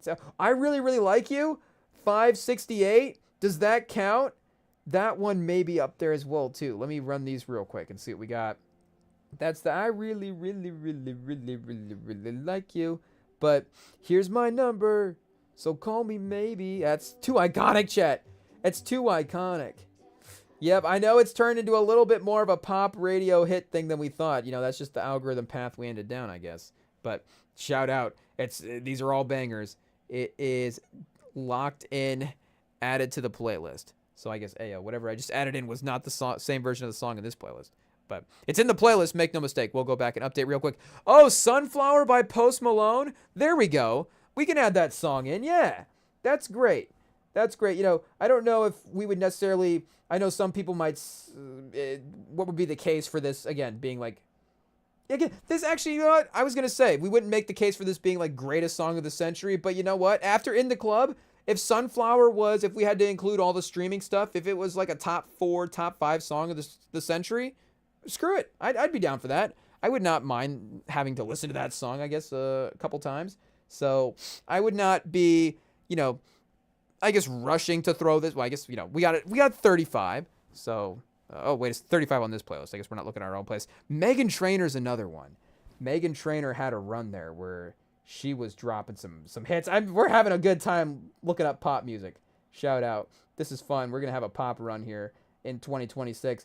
Dear Future Husband. Oh, chat, what's all about that bass, 935? Lock it in. Lock it in. This is going to be the first one we actually... put into the playlist and then move up. We're going to change the order. Oh, Lose Control by Teddy Swims, a newer... When did this drop? When did this drop? Is this 2024? 2023. And it's already it's already at 2.5. Yeah, this is definitely gonna get everybody in a mood for sure. It's gonna be fun. All about that bass into Lose Control. Chat, people are gonna lose control after we play these songs. It is what it is. And I guess, like we said, Lose Control by Sierra and Missy Elliott and Fat Man. Fat Man Scoop, shout out. We should have known that. It is what it is. Also an option. But I think Lose Control by Teddy Swims leading in the hits club. It is what it is. So, yeah, we'll throw that in there. God's Plan by Drake. Stay tuned. Part 2, we'll throw in some more Drake. It is what it is. But for now, we got headlines to represent. Pharrell, Happy... You know, probably not quite going to make the cut. Bruno Mars, we got him already. We got Sunflower. With, what did we get, Chad? We got Sunflower with Post Malone in the list. So he's good to go. 21 Savage, though, may need his own entry. Pause at some point. The Weeknd, yeah, we're good for those guys. Katy Perry. Macklemore? Macklemore might have to wait till part 2. Oh, Miley Cyrus. Miley Cyrus, we're definitely going to have to add in some Miley Cyrus. Let's go. Do we go Hannah Montana? Oh, Party You in the USA? Party You in the USA might be a top 10 track of the century. I'm not even joking. It might be number 2. It might legitimately be number 2. If you went in the club to Party in the USA, you're like playing the most iconic tracks that we've dropped. This is the best music that we've dropped. You know, we got Beethoven's Fifth versus whatever, you know, Hamlet type of stuff versus in the club and in Party in the USA. That is what we brought to music in the 21st century. So we're moving All About That Bass up, and we're moving Party in the USA up. Now we're ranking. Party in the USA is number 2. We mentioned Sicko Mode earlier, but we did get Drake in the playlist already, so I don't know if he can pass Alicia Keys for features. Not that one feature would include that. But Travis, there's a lot of... You know what? Let's save Travis for part 2. I don't want to discount Travis's star power now, but... we'll save Travis for part 2. I don't know if we need to rush to have him. And again, that's definitely he is definitely one of the defining artists of the 21st century. No mistake. But we do also have Kanye in the playlist for now, so we're good. But hey, yo, shots fired. It is what it is. A Foolish by Ashanti. Oh, chat, lock it in. Lock it in.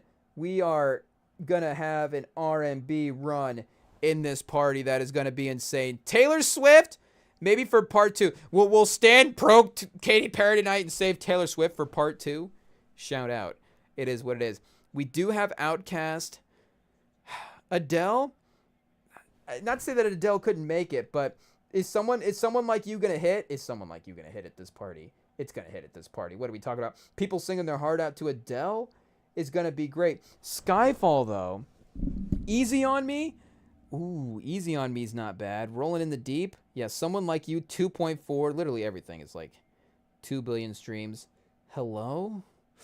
Yeah, it definitely could be Hello. We've had some time away from it as well, too.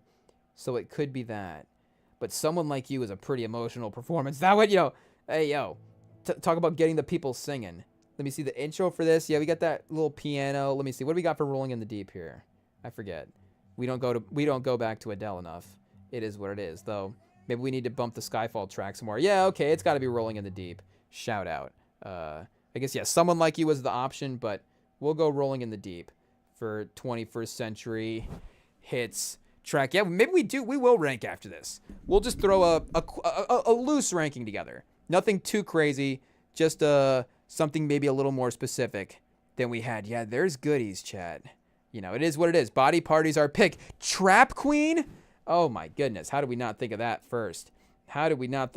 Speaking of songs that have had legs, or I almost put Trap Fetty. I don't even know what that is. Trap Queen is locked in, especially now with the Second Life. It might be kind of resurging into the top 10.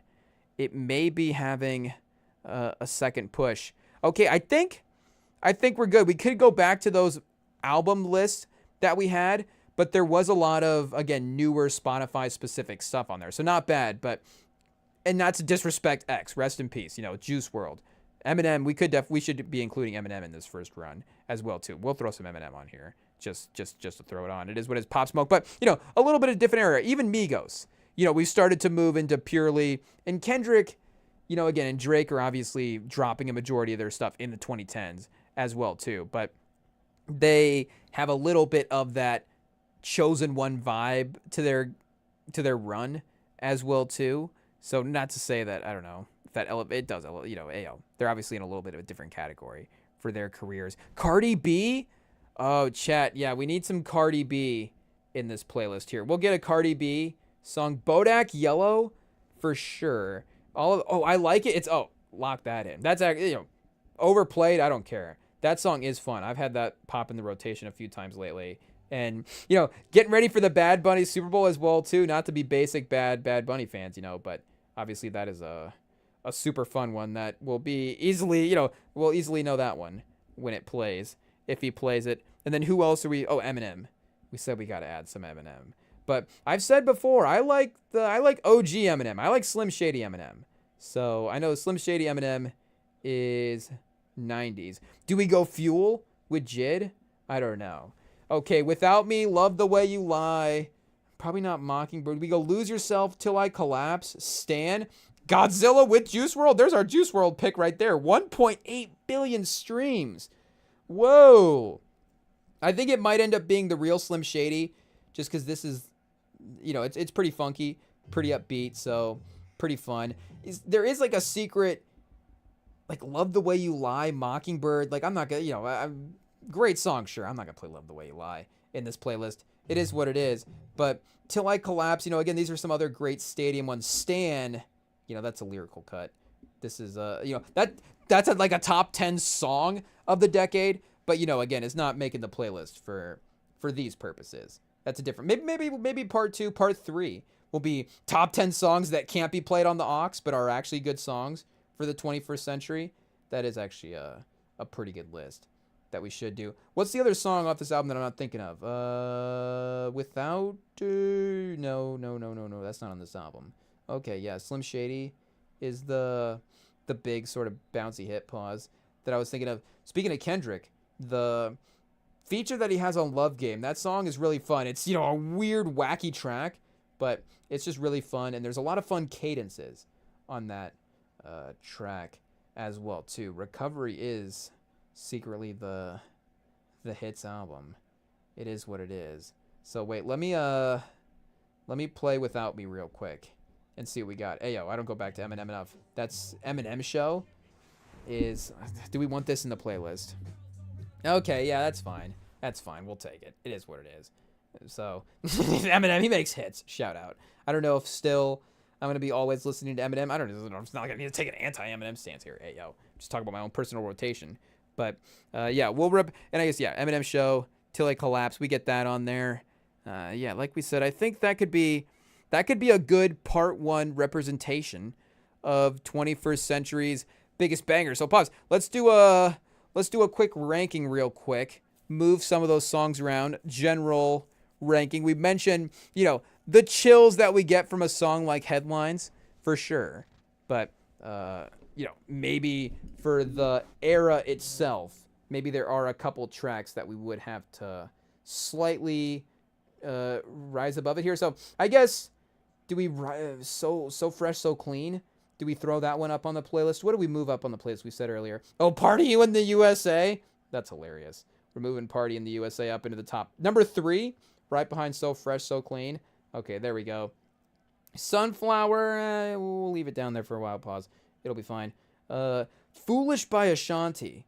Let's move that one up into the top of the playlist as well too. Actually, we might be moving that one up over Party in the USA. It is what it is. Yeah, by Lil Jon and Ludacris. You know what? That might be number 3, honestly. And everything's just going to be number 3 now. It is what it is. Pause. Dance the Night, Dua Lipa. The new number 3. Okay, we'll get Rolling in the Deep, Adele. She's got to be in the top 10.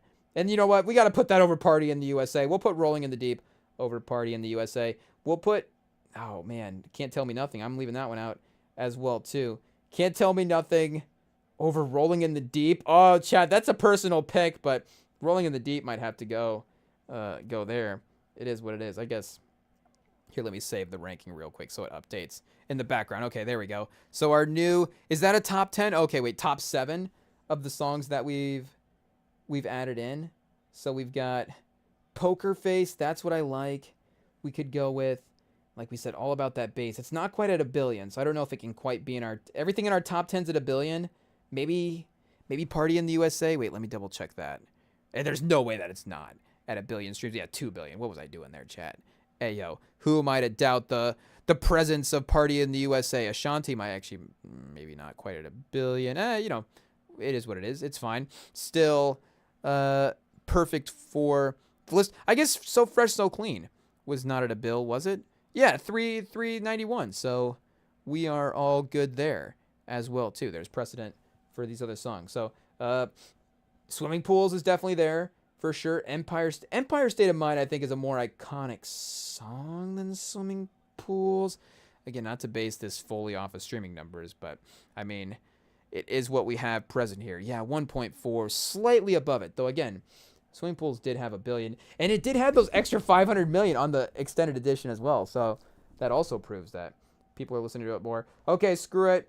Swimming Pools below Party in the USA, but under Empire State of Mind. It is what it is. Single Ladies? Oh, no, Single Ladies has got to be up there. And, this is not going to be a perfect ranking. It is what it is. Single Ladies, yeah. Foolish, Can't Tell Me Nothing. Rolling in the Deep. Okay, fine, we'll switch it. Rolling in the Deep, Can't Tell Me Nothing. Party in the USA. Swimming Pools, Empire State of Mind, Headline. Okay, are we just going to end up ranking the whole thing? It is what it is because, well, maybe not, because Eminem is going to end up being too low. And it's going to get people upset. If I Ain't Got You, oh, chat. Now we'll just have Alicia Keys with 3 songs in a row. It is what it is. But I think that would be, is that 10? Did we get to 10 there? Okay, I think that's a fun 10. I know that cuts out Drake and Rihanna and Bruno Mars and Lady Gaga and Katy Perry. Oh, chat, that's an insane third team. Rihanna, and I guess if this is all one artist, so wait a second. We've got first team, 50 Cent, Outkast, Beyonce. Do we go Usher? I think we'd have to go Usher. He's the biggest star. He got the Super Bowl. So, yeah, 50 Cent, Outkast, Beyonce. Could Outkast do a Super Bowl? I didn't even think about that. The reunition would be... Reunition? That's not even a word, but that'd be pretty crazy. So, 50 Cent, Outkast, Beyonce, Usher, and Ashanti. First team, all music for the 20th century. Rest in peace, Ashanti, obviously. But, or wait a second. What am I thinking of Leah, chat? Hey, yo, why did I just say rest in peace? IT, cut that out! Hey, yo, we just killed off Ashanti. That's no good. But we got Adele. We've got Kanye West. We've got Kendrick Lamar, I guess, his second team. It is what it is. The man's dropped 7 classic albums in the 21st century, and he can't make the first team all album list. It is what it is. But Alicia Keys, Kendrick Drake, Rihanna, Bruno Mars, Lady Gaga, Snoop. Yeah, chat. We're chilling. Sierra might have to move up the list as well. But part 1 got us. We got 2 hours and 7 minutes of a playlist. That's pretty good. So what did that? That's 30 33 songs. Oh, we need to get to 35 for the round number of it all. But part 2, we'll continue to add more songs into the playlist, and we'll be back to mess around there. We've got more fun stuff planned for 2026, so stay tuned. We've got Week 18 of the NFL is the next live stream, so you're going to want to lock in for that as we end the NFL regular season, set up for the playoffs, get the playoff seeding all figured out, and get ready for a fun post-Mahomes postseason, which will be interesting for the first time in a while. But yeah, we will see you all after the weekend. Hey, yo, hopefully you guys make it. New Year's and then a weekend stacked on top of each other. Stay safe, be careful, manage the best you can, and hopefully we will see you all back here on Sunday afternoon, Sunday evening for the next live stream of the Rim and Sam Pod Live here on our YouTube. Of course, you can follow us on the podcast feeds as well too, and send us a message at Rim and Sam Pod on Instagram if you want to DM us over there. We will see y'all later. Peace.